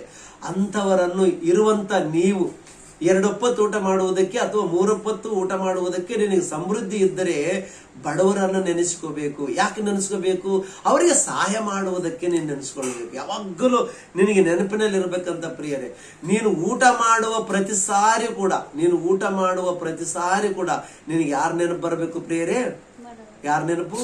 ಬಡವರ ನೆನಪು. ದೇವರು ನನಗೆ ಮುಂಜಾನೆಯಲ್ಲಿ ಊಟ ಕೊಟ್ಟಿದ್ದಾನೆ, ದೇವರೇ ನಿನಗೆ ಸ್ತೋತ್ರಪ್ಪ. ಮತ್ತೆ ಎಷ್ಟೋ ಜನ ಬಡವರಿದ್ದಾರೆ, ನನ್ನ ಕಣ್ಣೆದುರಿಗೆ ಬಡವರಿದ್ದಾರೆ, ಅವ್ರಿಗೆ ಏನಾದರೂ ಸಹಾಯ ಮಾಡುವಂತ ಒಳ್ಳೆ ಮನಸ್ಸು ನನಗೆ ನೀಡು. ಆ ಬಡವರು ಯಾವಾಗಲೂ ನೆನಪಿನಲ್ಲಿ ಇರ್ಬೇಕಂತ ಪ್ರಿಯರೇ. ಕೆಲವು ವಿಷಯಗಳು ನಾವು ಜ್ಞಾಪಕದಲ್ಲಿ ಇಟ್ಟುಕೊಳ್ಳುವಂತ ವಿಷಯಗಳು ಪ್ರಿಯರೇ. ಯಾವಾಗಲೂ ಕೂಡ ಇಲ್ಲಿ ಪೌಲನಿಗೆ ಹೇಳ್ತಾ ಇದ್ದಾರೆ, ನೀವು ಬಡವರನ್ನು ಜ್ಞಾಪಕ ಮಾಡಿಕೊಳ್ಳಬೇಕೆಂಬ ಒಂದೇ ವಿಷಯವನ್ನು ನಿನ್ನನ್ನು ಬೇಡಿಕೊಳ್ತಾ ಇದ್ದೀವಿ. ನೀನೇನ್ ನಮಗೇನೋ ಕೊಡು, ಅದು ಮಾಡಿ ಇದು ಮಾಡಂತ ಕೇಳ್ತಾ ಇಲ್ಲ. ನಮ್ಮ ಸಭೆಯಲ್ಲಿರ್ತಕ್ಕಂಥ ಬಡವರನ್ನು ನೀವು ದೃಷ್ಟಿಯಲ್ಲಿ ಇಟ್ಟುಕೊಂಡು ಜೀವನ ಮಾಡ್ರಿ. ನಿಮ್ಮ ಸಭೆಯಲ್ಲಿರ್ತಕ್ಕಂಥ ಬಡವರನ್ನ ದೃಷ್ಟಿಯಲ್ಲಿ ಇಟ್ಟುಕೊಂಡು ಜೀವನ ಮಾಡ್ರಿ ನೀವು. ಯಾಕಂದ್ರೆ ಊಟ ಇಲ್ಲದವರು ಇರ್ತಾರೆ, ಬಟ್ಟೆ ಇಲ್ಲದವರು ಇರ್ತಾರೆ, ಮನೆ ಇಲ್ಲದವರು ಇರ್ತಾರೆ, ಮುರುಕು ಜೋಪಡಿ ಒಂದು ಸಣ್ಣದೊಂದು ಯಾವ್ದೊಂದು ಸಣ್ಣದು ಟೀನ್ ಶೆಡ್ ಹಾಕೊಂಡಿರ್ತಾರೆ. ಅಂತವ್ರನ್ನ ನೆನಪು ಮಾಡಿಕೊಳ್ಳಿ ಪ್ರಿಯರೇ. ಒಂದ್ ವೇಳೆ ನಿಂದು RCC ಬಿಲ್ಡಿಂಗ್ ಇತ್ತು, ನಿನಗೆ ಸಮೃದ್ಧಿ ಇತ್ತು, ಒಂದು ಕಾರ್ ಇತ್ತು, ಎಲ್ಲರೂ ಜಾಬ್ ಮಾಡೋರು ಇದ್ರೆ ಅಂತಂದ್ರೆ ನಿಮ್ ಸಭೆಯಲ್ಲಿ ಅಂತವ್ರು ಯಾರಾದ್ರೂ ಬಡವರು ಇದ್ರೆ ಅಂತವ್ರನ್ನ ಜ್ಞಾಪಕ ಮಾಡಿಕೊಂಡು ನಿಮ್ ಕೈಲಾದಷ್ಟು ಸಹಾಯ ಅವರಿಗೆ ನೀಡಬೇಕೆಂಬುದಾಗಿ ವಾಕ್ಯ ಹೇಳ್ತಾ ಇದೆ ಪ್ರಿಯರೇ. ಒಬ್ರಿಗೊಬ್ಬರು ಸಹಾಯ ಮಾಡಿಕೊಳ್ಬೇಕಂತ ಪ್ರಿಯರೇ. ಅದು ಯಾವಾಗಲೂ ನೀನು ಊಟಕ್ಕೆ ಕುಂತಾಗ, ನೀನು ಅರಮನೆಯಲ್ಲಿ ನೀನು ಒಂದು ಗಾದಿ ಮೇಲೆ ಮಲ್ಕೊಂಡಾಗ ನಿನಗೆ ಆಲೋಚನೆ ಮಾಡಬೇಕು, ನನಗೆ ಒಂದು ಬೆಡ್ರೂಮ್ ಕೊಟ್ಟಿದ್ದಾನೆ, ಒಂದು ಬೆಡ್ ಕೊಟ್ಟಿದ್ದಾನೆ, ಆರಾಮಾಗಿ ನನಗೆ ಸೋಫಾ ಕೊಟ್ಟಿದ್ದಾನೆ ಕುಂದ್ರೋದಕ್ಕೆ, ನನಗೆ ಮಲಗುವುದಕ್ಕೆ ಒಂದು ಚಂದದ ಮಂಚ ಕೊಟ್ಟಿದ್ದಾನೆ. ದೇವರೇ, ಇಲ್ಲದಂತ ಬಡಮಕ್ಕಳು ಎಷ್ಟೋ ಜನ ಇದ್ದಾರೆ. ಅಂಥವ್ರನ್ನ ನಾನು ಜ್ಞಾಪಕ ತಂದುಕೊಂಡಾಗ ನಾನು ಆ ಬಡವರ ಬಳಿಗೆ ಹೋಗಿ ನಾನು ಹೆಲ್ಪ್ ಮಾಡ್ಬೇಕಂತಂದು ಸಹಾಯ ಮಾಡುವಂತ ಹೆಲ್ಪಿಂಗ್ ನೇಚರ್ ನಿನಗಿರಬೇಕು ಪ್ರಿಯರೇ.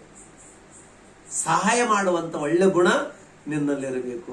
ಅದಕ್ಕೆ ಹೇಳ್ತಾ ಇದ್ದಾನೆ, ನೀನು ಜ್ಞಾಪಕ ಮಾಡಿಕೋ, ನೀನು ಜ್ಞಾಪಕದಲ್ಲಿ ಇಟ್ಟುಕೋ, ನೀನು ಇಂತಿಂತವ್ರನ್ನ ನೀನು ಜ್ಞಾಪಕದಲ್ಲಿ ಇಟ್ಟುಕೋ ಅಂತ ಹೇಳ್ತಾ ಇದ್ದೇನೆ ವಾಕ್ಯ ಪ್ರಿಯರೇ. ಅದಕ್ಕಾಗಿ ಪ್ರೀತಿ ಉಳ್ಳಂತ ದೇವರ ಮಕ್ಕಳೇ ಆಲೋಚನೆ ಮಾಡ್ರಿ. ನಾವು ಯಾವಾಗಲೂ ಕೂಡ ದೇವರು ಹೇಳಿದಂತ ಮಾತುಗಳು ಮರಿಬಾರದು ಪ್ರಿಯರೇ. ಅದಕ್ಕಾಗಿ ಇದೇ ಗಲಾತ್ಯ ಪತ್ರಿಕೆಯಲ್ಲಿ 6ನೇ ಅಧ್ಯಾಯದಲ್ಲಿ ನಾವು ಓದುವಾಗ 1-2 ವಚನಗಳು ಓದಿದಾಗ ಪ್ರಿಯರೇ, ಅದ್ಭುತವಾಗಿ ಒಂದು ಮಾತು ಹೇಳ್ತಾನೆ, ಸಹೋದರರೇ, ನಿಮ್ಮಲ್ಲಿ ಯಾರಾದರೂ ಯಾವುದೊಂದು ಒಂದು ದೋಷದಲ್ಲಿ ಸಿಕ್ಕಿದರೆ ಅಂತವನನ್ನು ಆತ್ಮನಿಂದ ನಡೆಸಿಕೊಳ್ಳುವ ನೀವು ಶಾಂತ ಭಾವದಿಂದ ತಿದ್ದಿ ಸರಿ ಮಾಡಿರಿ. ನೀನಾದರೂ ದುಷ್ಟ ಪ್ರೇರೇಪಣೆಗೆ ಒಳಗಾಗದಂತೆ ನಿನ್ನ ವಿಷಯದಲ್ಲಿ ಎಚ್ಚರಿಕೆಯಾಗಿರು. ಮತ್ತು 2ನೇ ವಚನ ಹೇಳ್ತಾನ, ಒಬ್ಬರು ಮತ್ತೊಬ್ಬರ ಭಾರವನ್ನು ಒತ್ತುಕೊಳ್ಳಲಿ, ಹೀಗೆ ಕ್ರಿಸ್ತನ ನಿಯಮವನ್ನು ನೆರವೇರಿಸಿರಿ. ಯಾವನಾದರೂ ಅಲ್ಪನಾಗಿದ್ದು ತಾನು ದೊಡ್ಡವನೆಂದು ಭಾವಿಸಿಕೊಂಡರೆ ತನ್ನನ್ನು ತಾನೇ ಮೋಸಗೊಳಿಸಿದವನಾಗಿದ್ದಾನೆ. ಪ್ರತಿಯೊಬ್ಬನು ತಾನು ಮಾಡಿದ ಕೆಲಸವನ್ನು ಪರಿಶೋಧಿಸಲಿ. ಅವನು ತನ್ನ ನಿಮಿತ್ತದಿಂದ ಹೆಚ್ಚಳ ಪಡುವುದಕ್ಕೆ ಆಸ್ಪದವಾಗುವುದೇ ಹೊರತು ಮತ್ತೊಬ್ಬರ ನಿಮಿತ್ತದಿಂದ ಆಗುವುದಿಲ್ಲ. ಅಂದ್ರೆ ಇಲ್ಲಿ ಹೇಳ್ತಾ ಇದ್ದಾನೆ 2ನೇ ವಚನದಲ್ಲಿ ಏನ್ ಹೇಳ್ತಾ ಇದ್ದಾನೆ ಅಂದ್ರೆ, ಒಬ್ಬರು ಮತ್ತೊಬ್ಬರ ಭಾರವನ್ನು ಹೊತ್ತುಕೊಳ್ಳುವ ಸ್ಥಿತಿಯಲ್ಲಿ ನೀವು ಇರಬೇಕಂತ ವಾಕ್ಯ ಹೇಳ್ತಾ ಇದೆ ಪ್ರಿಯರೇ.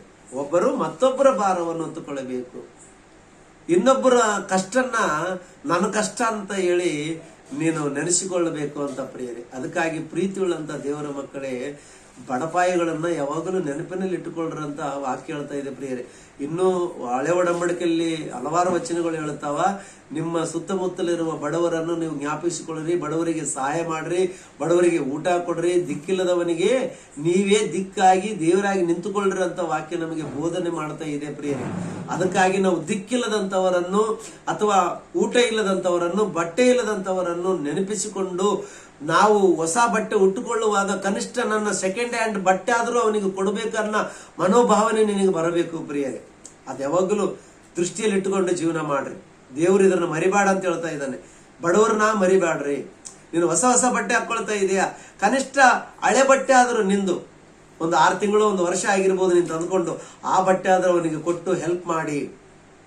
ಒಂದು ವೇಳೆ ನನಗಿಲ್ದರೂ ಪರವಾಗಿಲ್ಲ ಹೊಸ ಬಟ್ಟೆ, ಅವನಿಗೆ ಹೊಸ ಬಟ್ಟೆ ಕೊಡಿಸಿ ನಾನೇ ಹಳೆ ಬಟ್ಟೆ ತೊಟ್ಕೊಂತೀನಿ ಅಂದ್ರೆ ಇನ್ನೂ ಒಳ್ಳೇದು ಪ್ರಿಯರೇ, ಇನ್ನೂ ಒಳ್ಳೇದು. ಅಂತ ದೊಡ್ಡ ಮನಸ್ಸು ನಿನಗೆ ಇತ್ತಂದ್ರೆ ಅದನ್ನು ಮಾಡಿ. ಒಟ್ಟಿನಲ್ಲಿ ಏನ್ ಮಾಡಂತ ಅದನ್ನ ಸಹಕಾರವನ್ನು ನೀಡುವಂತ ಮಕ್ಕಳಾಗಿರ್ಬೇಕು ನಾವು ಯಾವಾಗಲೂ. ಅಂದ್ರೆ ದೇವರ ಮಕ್ಕಳಂದ್ರೆ ಈ ಕ್ರಿಯೆಗಳೆಲ್ಲ ಇರಬೇಕು ಪ್ರಿಯರೇ. ನಾನು ಕೇವಲ ದೇವರ ಮಗನಂತೇಳಿ ನಿನ್ನ ಸ್ವಾರ್ಥಕ್ಕಾಗಿ ನೀನು ಬದುಕಿದ್ರೆ, ನಾನು ದೇವ್ರ ಮಗನಂತೇಳಿ ನಿನ್ನಿಷ್ಟಾನುಸಾರವಾಗಿ ನೀನು ಬದುಕಿದ್ರೆ, ಅಂದ್ರೆ ಇವತ್ತು ಬಹಳಷ್ಟು ಕ್ರೈಸ್ತರು ಅದೇ ರೀತಿಯಲ್ಲಿ ಇದ್ದಾರೆ. ಏನಂದ್ರೆ ತಾನು ಸಂಪಾದನೆ ಮಾಡಿದ್ದು ತಾನೇ ತಿಂತಾನ ಪ್ರಿಯರೇ. ಯಾರಿಗೂ 1 ರೂಪಾಯಿ ಕೊಡಲ್ಲ, ಯಾರಿಗೆ ಸಹಾಯ ಮಾಡಲ್ಲ, ಯಾರಿಗೆ ಅನ್ನದಾನ ಮಾಡಲ್ಲ, ವಸ್ತ್ರದಾನ ಮಾಡಲ್ಲ, ಬಟ್ಟೆ ದಾನ ಮಾಡಲ್ಲ, ಇನ್ನು ಬೇರೆ ಯಾವ ದಾನ ಕೂಡ ಇಲ್ಲ. ಎಷ್ಟೋ ಬಡವರಿದ್ದಾರೆ, ಓದುವಂತ ವಿದ್ಯಾರ್ಥಿಗಳು ಇರ್ತಾರ, ಪಾಪ ಮಕ್ಕಳಿಗೆ ಮುಂದಿನ ಎಜುಕೇಶನ್ ಓದ್ಬೇಕಂತ ಆಸೆ ಇರ್ತದ, ಫೀಸ್ ಕಟ್ಟಕ್ಕೆ ಅವ್ರ ಕೈಲಿ ಆಗಲ್ಲ. ನೀನು ಆ ನಿನಗೆ ಆ ಒಂದು ಕೆಪಾಸಿಟಿ ಇದೆ, ಇನ್ನೊಂದಿಬ್ರು ಮಕ್ಕಳು ಓದಿಸೋ ಕೆಪಾಸಿಟಿ ನಿನಗೆ ಇತ್ತಂದ್ರೆ ಕನಿಷ್ಠ ಒಂದು ಮಗುಗಾದ್ರೂ ಒಂದು ವಿದ್ಯೆಯನ್ನು ನೀಡಿ, ಒಂದು ಫೀಸ್ ಕಟ್ಟಿ ಆ ಮಕ್ಕಳಿಗೆ ವಿದ್ಯಾಭ್ಯಾಸ ಕೊಡಿಸುವುದು ಪ್ರಯತ್ನ ಮಾಡಿ.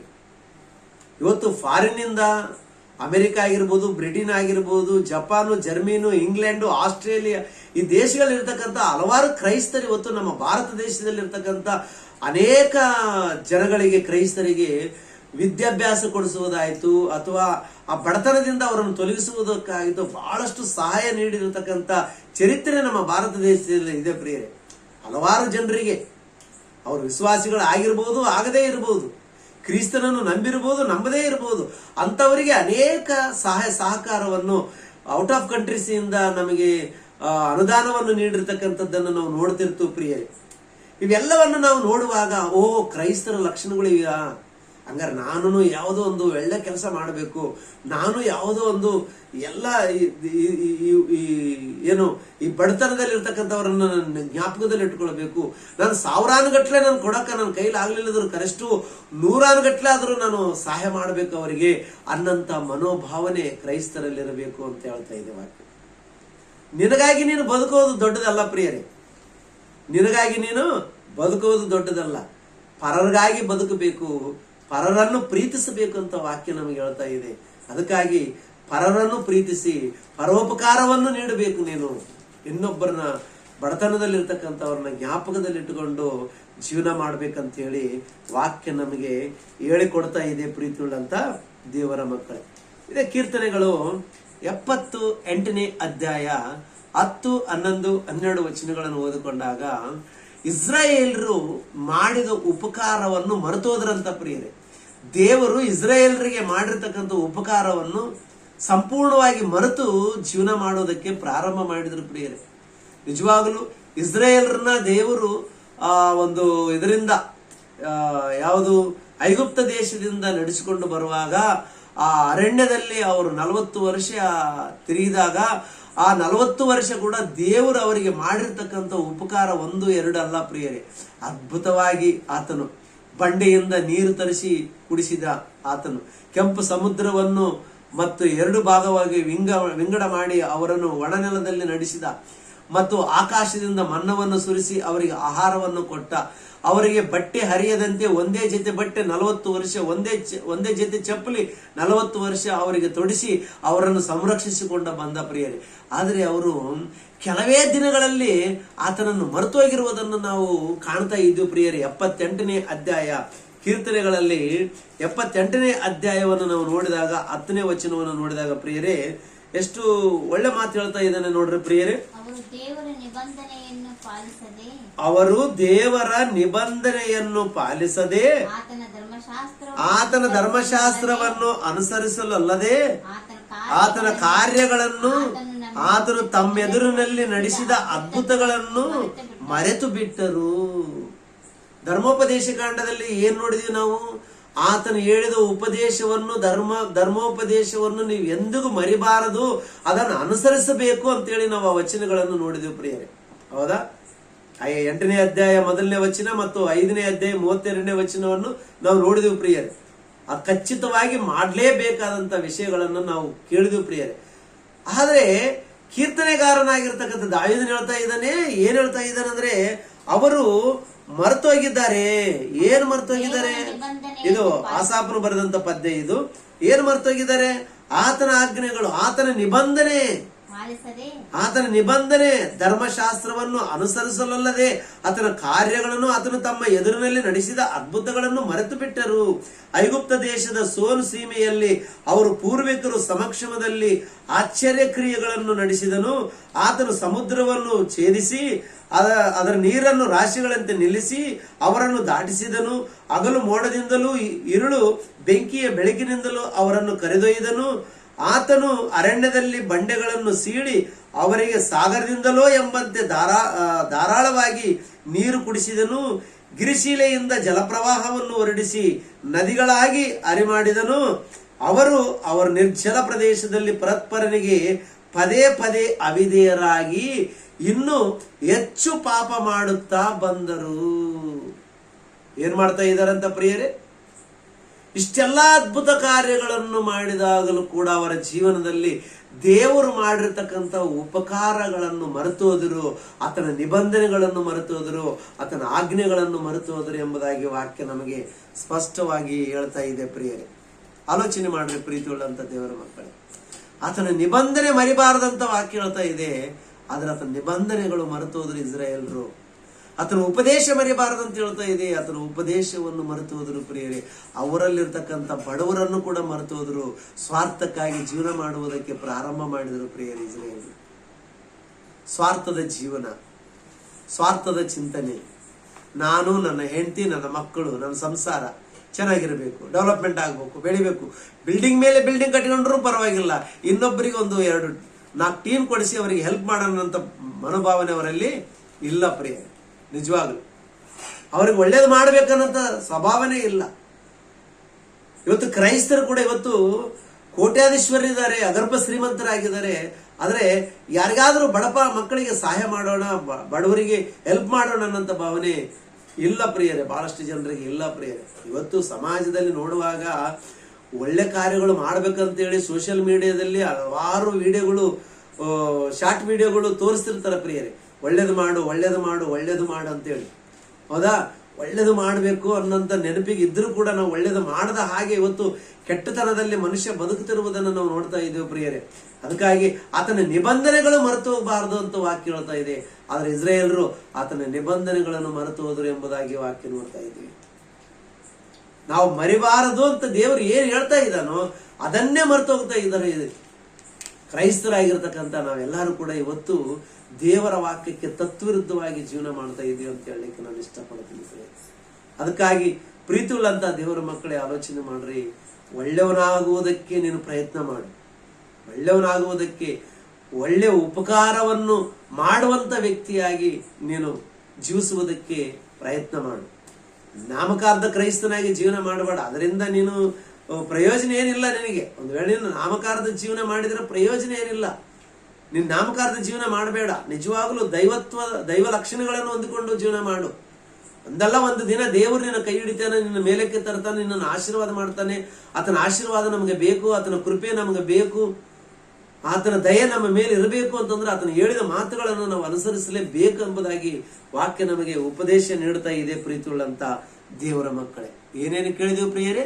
ಆತನು ಮಾಡಿದ ಉಪಕಾರಗಳು ಮರಿಬಾರದಂತೆ, ದೇವರ ಆಜ್ಞೆಗಳು ಮರಿಬಾರದಂತೆ, ಮತ್ತೆ ಬಡವರನ್ನು ಮರಿಬಾರದಂತೆ, ಆತನ ನಿಬಂಧನೆಗಳು ಕೂಡ ನಾವು ಮರಿಬಾರದಂತೆ ಪ್ರಿಯರೇ. ಇನ್ನೊಂದು ವಚನ ಭಾಗವನ್ನು ನಾವು ಓದಿಕೊಳ್ಳಲಿಕ್ಕೆ ಪ್ರಯತ್ನ ಮಾಡೋಣ ಪ್ರಿಯರೇ. ನಾವು ಅಗರ್ಭ ಶ್ರೀಮಂತರ ವಿಷಯದಲ್ಲಿ ದೇವರು ಮಾತಾಡ್ತಾ ಇದ್ದಾನೆ. ಒಂದು ವೇಳೆ ನಿಮಗೆ ಬೇಕಾದಷ್ಟು ದೇವರು ನೀಡಿದ್ದಾನೆ, ಎಲ್ಲವನ್ನು ಕೊಟ್ಟಿದ್ದಾನೆ. ಎಲ್ಲವನ್ನು ಕೊಟ್ಟ ಮೇಲೆ ಬಡವರಿದ್ದಾಗೇನೋ ದೇವರಿಗೆ ಮೊರೆ ಇಡ್ತೀವಿ, ಯಾರಿಗಾದ್ರೂ ಹೆಲ್ಪ್ ಮಾಡ್ಬೇಕನ್ನೋದು ಒಂದು ಒಳ್ಳೆ ಮನಸ್ಸು ಇರ್ತದೆ ಪ್ರಿಯರೇ. ನಾನು ಬಹಳ ಸಲ ಹೇಳ್ತಿರ್ತೀನಿ, ನಾನು ಒಂದು ವಿಷಯ ಹೇಳ್ತಿರ್ತೀನಿ. ಏನಂತಂದ್ರೆ, ದುಡ್ಡಿದ್ದವನಿಗೆ ಸಹಾಯ ಮಾಡ್ಬೇಕಂತ ಒಳ್ಳೆ ಮನಸ್ಸಿರಲ್ಲ, ದುಡ್ಡಿಲ್ದವನಿಗೆ ಯಾರಾದ್ರೂ ಸಹಾಯ ಮಾಡಬೇಕನ್ನೋಂತ ಒಳ್ಳೆ ಮನಸ್ಸಿರುತ್ತೆ. ಸಹಾಯ ಮಾಡ್ಬೇಕಂತ ಮನಸ್ಸಿರುತ್ತೆ, ಆದ್ರೆ ಇವನಲ್ಲಿ ಏನಿರಲ್ಲ, ದುಡ್ಡಿರಲ್ಲ. ದುಡ್ಡಿದ್ದವನಿಗೇನು ಸಹಾಯ ಮಾಡುವ ಒಳ್ಳೆ ಗುಣ ಅವನಲ್ಲಿ ಇರುವುದಿಲ್ಲ. ನೋಡಿದ್ರೆ ಎಂತ ಆಲೋಚನೆ ಸೈತಾನು ನಮಗೆ ತಂದಿಟ್ಟಿದ್ದಾನೆ. ದೇವರ ಕೃಪೆಯಿಂದ ನೀನು ಎಲ್ಲವನ್ನು ಆಶೀರ್ವಾದ ಪಡ್ಕೊಂಡಿದೀಯಾ, ಚೆನ್ನಾಗಿದೀಯಾ, ನಿನಗೂ ನಿನ್ನ ಕುಟುಂಬಕ್ಕೂ ಬೇಕಾಗಿರ್ತಕ್ಕಂಥದ್ದು ಎಲ್ಲ ಇದೆ. ಆದ್ರೆ ಮನುಷ್ಯ ಒಳ್ಳೇದು ಮಾಡುವುದಕ್ಕೆ ಮನಸ್ಸು ಬರ್ತಾ ಇಲ್ಲ. ಎಲ್ಲಿ ನಾನು ದಾನ ಧರ್ಮ ಮಾಡ್ಕೊಂತ ಹೋದ್ರೆ ಎಲ್ಲ ಖಾಲಿ ಆಗುತ್ತೇನೋ, ನನಗಿಲ್ದಂಗ ಆಗುತ್ತೇನೋ ಅನ್ನಂತ ಒಂದು ಸ್ವಾರ್ಥ ಪ್ರಿಯ. ಈ ಆಲೋಚನೆ ಇಸ್ರಾಯೇಲರು ಕೂಡ ಬರಬಾರ್ದಂತೇಳಿ ಒಂದು ಮಾತು ಹೇಳಿಕೊಟ್ಟಿದ್ದಾನೆ. ಅದನ್ನ ನಾನು ತಿಳಿಸ್ಕೊಡ್ತೀನಿ ಪ್ರಿಯರೇ. ಅದೇ ಧರ್ಮೋಪದೇಶ ಕಾಂಡ 8ನೇ ಅಧ್ಯಾಯ, ಧರ್ಮೋಪದೇಶ ಕಾಂಡ 8ನೇ ಅಧ್ಯಾಯ 11ನೇ ವಚನವನ್ನು ನೋಡೋಣ ಪ್ರಿಯರೇ. 11ನೇ ವಚನ, 12ನೇ ವಚನ, 13ನೇ ವಚನವನ್ನು ಓದ್ಕೊಂತ ಹೋಗೋಣ ಪ್ರಿಯರೇ. ನಾನು ಓದ್ತೀನಿ, ನೀವು ಚೆನ್ನಾಗಿ ಸ್ಪಷ್ಟವಾಗಿ ಕೇಳ್ರಿ ಪ್ರಿಯರೇ. ನಾನು ಈಗ ನಿಮಗೆ ಬೋಧಿಸುವ ನಿಮ್ಮ ದೇವರಾದ ಯೆಹೋವನು ಆಜ್ಞೆ ವಿಧಿ ನಿರ್ಣಯಗಳನ್ನು ಕೈಗೊಳ್ಳದವರು ಆತನನ್ನು ಮರೆಯುವರು. ಈಗ ಬೇಡಿರಿ, ನೋಡಿರಿ, ನೀವು ಹೊಟ್ಟೆ ತುಂಬ ಉಂಡು ಸುಖವಾಗಿದ್ದು ಒಳ್ಳೆ ಮನೆಗಳನ್ನು ಕಟ್ಟಿಸಿಕೊಂಡು ಅವುಗಳಲ್ಲಿ ವಾಸವಾಗಿರುವ ಕಾಲದಲ್ಲಿ ನಿಮ್ಮ ದನಗಳು, ಆಡು, ಕುರಿಗಳು, ನಿಮ್ಮ ಬೆಳ್ಳಿ ಬಂಗಾರವು, ಆಸ್ತಿ ಎಲ್ಲವೂ ಹೆಚ್ಚುತ್ತಿರುವಾಗ ಒಂದು ವೇಳೆ ನೀವು ಮದಿಸಿ ನಿಮ್ಮ ದೇವರಾದ ಯೆಹೋವನನ್ನು ಮರಿತೀರಿ. ಇದೆಲ್ಲ ಸಿರಿ ಸಂಪತ್ತು ನಿನಗೆ ಬಂದಾಗ, ಅಷ್ಟೈಶ್ವರ್ಯ ನಿನಗೆ ಬಂದಾಗ, ಬೆಳ್ಳಿ ಬಂಗಾರ ನಿನಗಿದ್ದಾಗ, ದನ ಕುರಿಗಳು ಆಡು ಮರಿಗಳು ಎಲ್ಲ ನಿನಗೆ ಸಮೃದ್ಧಿಯಾಗಿದ್ದಾಗ, ಒಳ್ಳೆ ಬಿಲ್ಡಿಂಗ್ ಕಟ್ಟಿಕೊಂಡು ನಿವಾಸ ಮಾಡುವಾಗ ನೀನು ದೇವರನ್ನು ಮರಿಬೇಡ ಅಂತ ಹೇಳ್ತಾ ಇದೆ. ನೋಡ್ರಿ ಪ್ರಿಯ, ಮರಿಬೇಡ, ಮರಿತೀರಿ ಅರೆ ಮರಿಬೇಡ. ಒಂದು ವೇಳೆ ಇದೆಲ್ಲ ನಿನಗೆ ಬೇಸ ಎಲ್ಲ ದೇವರ ಕೃಪೆಯಿಂದ ನೀನೆಲ್ಲ ಸಂಪಾದನೆ ಮಾಡಿಕೊಂಡು, ನಿನಗೆ ಕಾರ್ ಇದೆ, ಬಂಗ್ಲೆ ಇದೆ, ಫ್ಲಾಟ್ ಇದೆ, ಬಂಗಾರ ಇದೆ, ದುಡ್ಡಿದೆ, ಮೈ ತುಂಬ ಒಡವೆಗಳಿದೆ, ಎಲ್ಲ ಇದೆ, ದೇವರು ಕೊಟ್ಟದ್ರಲ್ಲಿ ಸಮೃದ್ಧಿಯಾಗಿ ನೀನು ನಿವಾಸ ಮಾಡಕತ್ತಿದ್ದಿ, ಸಮೃದ್ಧಿಯಾಗಿ ಇದ್ದೀಯಾ, ಅವಾಗ ನಿನಗೆ ಮದ ಅಹಂಕಾರ ಬರಬಾರದು ಎಂಬುದಾಗಿ ವಾಕ್ಯ ಹೇಳ್ತಾ ಇದೆ. ಅಹಂಕಾರ ನಿನಗೆ ಬರಬಾರದು. ಎಷ್ಟು ಅದ್ಭುತ ರೇ ಪ್ರಿಯರೇ, ಹೌದಾ? ಅಂದ್ರೆ ನಾನು ಶ್ರೀಮಂತನಾದರೆ ನನಗೆ ಗರ್ವ ಬರ್ತಾ? ನಾನು ಶ್ರೀಮಂತನಾದರೆ ನನಗೆ ಸ್ವಾರ್ಥ ಬರ್ತಾ?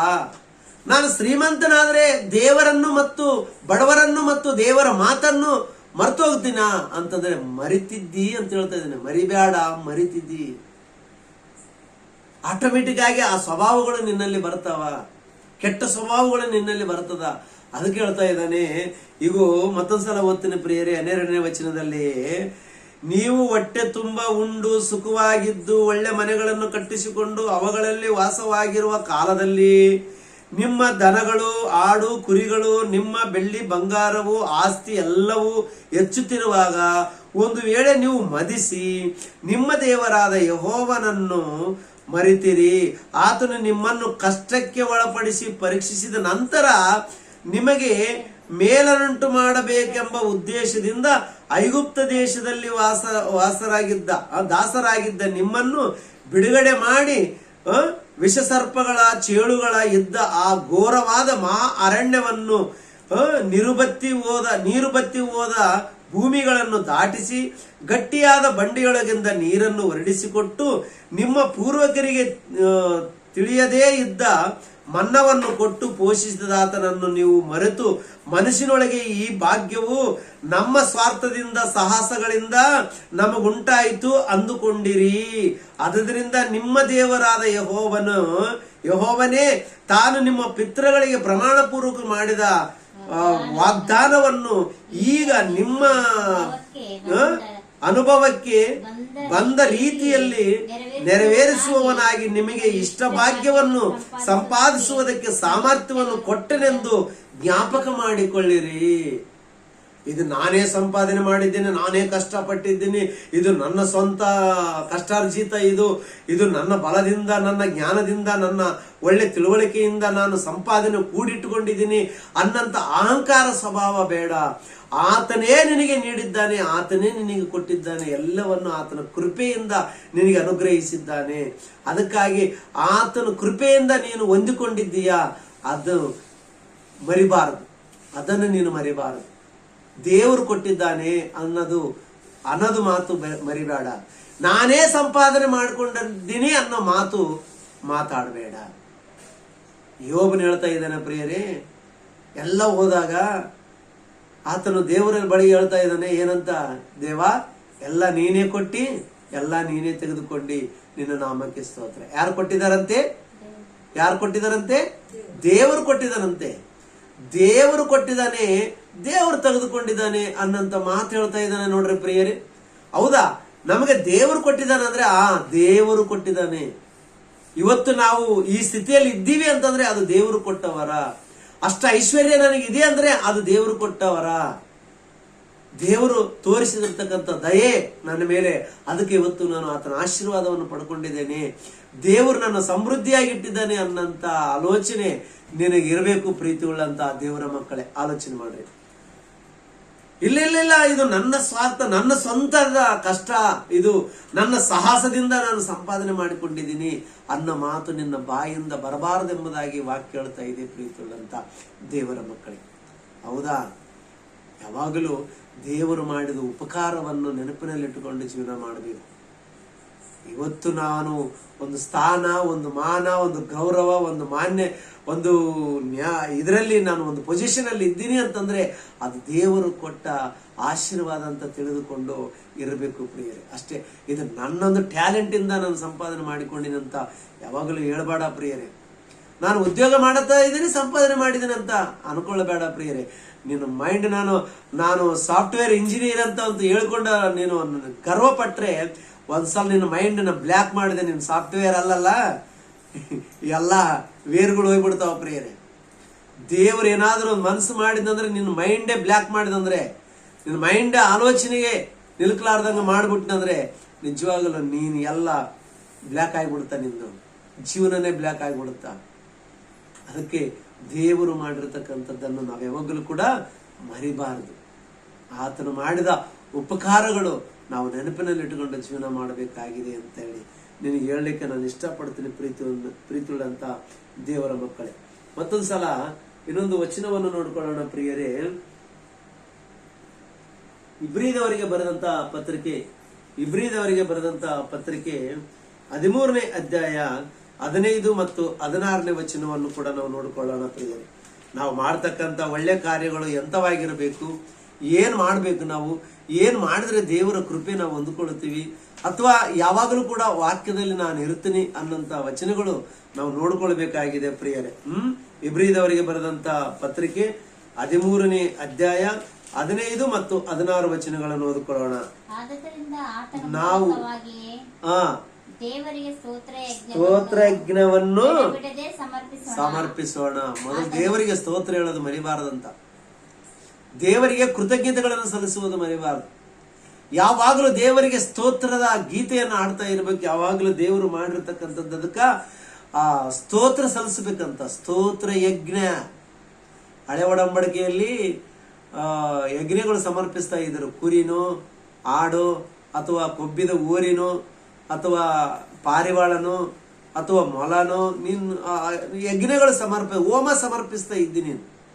ಈಗ ನೀನು ಸಮರ್ಪಿಸುವಂಥದ್ದು ಎಂಥದ್ದು ಅಂದ್ರೆ ಸ್ತೋತ್ರ ಯಜ್ಞ ಅಂತ ಪ್ರಿಯರೇ. ಸ್ತೋತ್ರ ಯಜ್ಞ, ಸ್ತೋತ್ರಗಳು ಸಲ್ಲಿಸಬೇಕು, ಎಡಬಿಡದೆ ಸ್ತೋತ್ರಗಳನ್ನು ಸಲ್ಲಿಸಬೇಕು ದೇವರಿಗೆ. ಯಾವಾಗಲೂ ಕೂಡ ಸ್ತುತಿ ಪಾತ್ರೆ ಆಡ್ತಾ ಇರಬೇಕು ದೇವರಿಗೆ. ಆತನು ಸ್ತುತಿಗೆ ಯೋಗ್ಯನು, ಆತನ ಸ್ತುತಿಗೆ ಪಾತ್ರನು. ಆತನು ಮಾಡಿರ್ತಕ್ಕಂಥ ಎಲ್ಲ ಮೇಲುಗಳನ್ನು ಜ್ಞಾಪಕದಲ್ಲಿಟ್ಟುಕೊಂಡು ಆ ಸ್ತೋತ್ರ ಯಜ್ಞವನ್ನು ಸಮರ್ಪಿಸಿಕೊಳ್ಳಬೇಕಂತ ದೇವರಿಗೆ ನಾವು. ಹೌದಾ? ಸ್ತೋತ್ರ ಸಮರ್ಪಿಸಿಕೊಳ್ಳಬೇಕು. ಇದು ಮರಿಬಾರದು. ಯಾವಾಗಲೂ ನಿನ್ನ ನಾಲಿಗೆ ಯಾವಾಗಲೂ ಆತನ ನಾಮವನ್ನೇ ಕೊಂಡಾಡ್ತಿರ್ಬೇಕಂತ ವಾಕ್ಯ ಹೇಳ್ತಾ ಇದೆ ಪ್ರಿಯರು. ನಿನ್ನ ನಾಲಿಗೆ ಆತನ ನಾಮವನ್ನು ಕೊಂಡಾಡ್ತಿರ್ಬೇಕು. ಆತನನ್ನು ಯಾವಾಗಲೂ ಸ್ತುತಿಸ್ತಾ ಇರಬೇಕು, ಆರಾಧನೆ ಮಾಡ್ತಾ ಇರಬೇಕು. ಅದಕ್ಕೆ ಸ್ತೋತ್ರ ಯಜ್ಞವನ್ನು ಎಡಬಿಡದೆ ಸಮರ್ಪಿಸಿಕೊಳ್ಳಬೇಕಂತ ಹೇಳ್ತಾ ಇದ್ದಾನೆ. ಆತನೇ ಕರ್ತನೆಂದು ಬಾಯಿಂದ ಪ್ರತಿಜ್ಞೆ ಮಾಡುವುದೇ ಆತನಿಗೆ ಅರ್ಪಿಸುವ ಯಜ್ಞ. ನನ್ನ ದೇವರು, ನನ್ನ ಕರ್ತನು, ನನ್ನ ಪ್ರಭು, ಆತನೇ ಲೋಕ ರಕ್ಷಕನು ಅಂತೇಳಿ ಯಾವಾಗಲೂ ಆತನನ್ನು ನೆನಪಿನಲ್ಲಿಟ್ಟುಕೊಂಡು ಮಾತಾಡಿಕೊಳ್ಳುವುದೇ ಅದು ಸ್ತೋತ್ರ ಯಜ್ಞವಾಗಿದೆ ಎಂಬುದಾಗಿ ವಾಕ್ಯ ಹೇಳ್ತಾ ಇದೆ. 16ನೇ ವಚನ ಹೇಳ್ಕೊಂಡು ನಾನು ಮುಗಿಸುವುದಕ್ಕೆ ಪ್ರಯತ್ನ ಮಾಡ್ತೀನಿ ಪ್ರಿಯರೇ. ಇದಲ್ಲದೆ ಪರೋಪಕಾರವನ್ನು ಧರ್ಮ ಮಾಡುವುದನ್ನು ಮರೆಯಬೇಡ್ರಿ.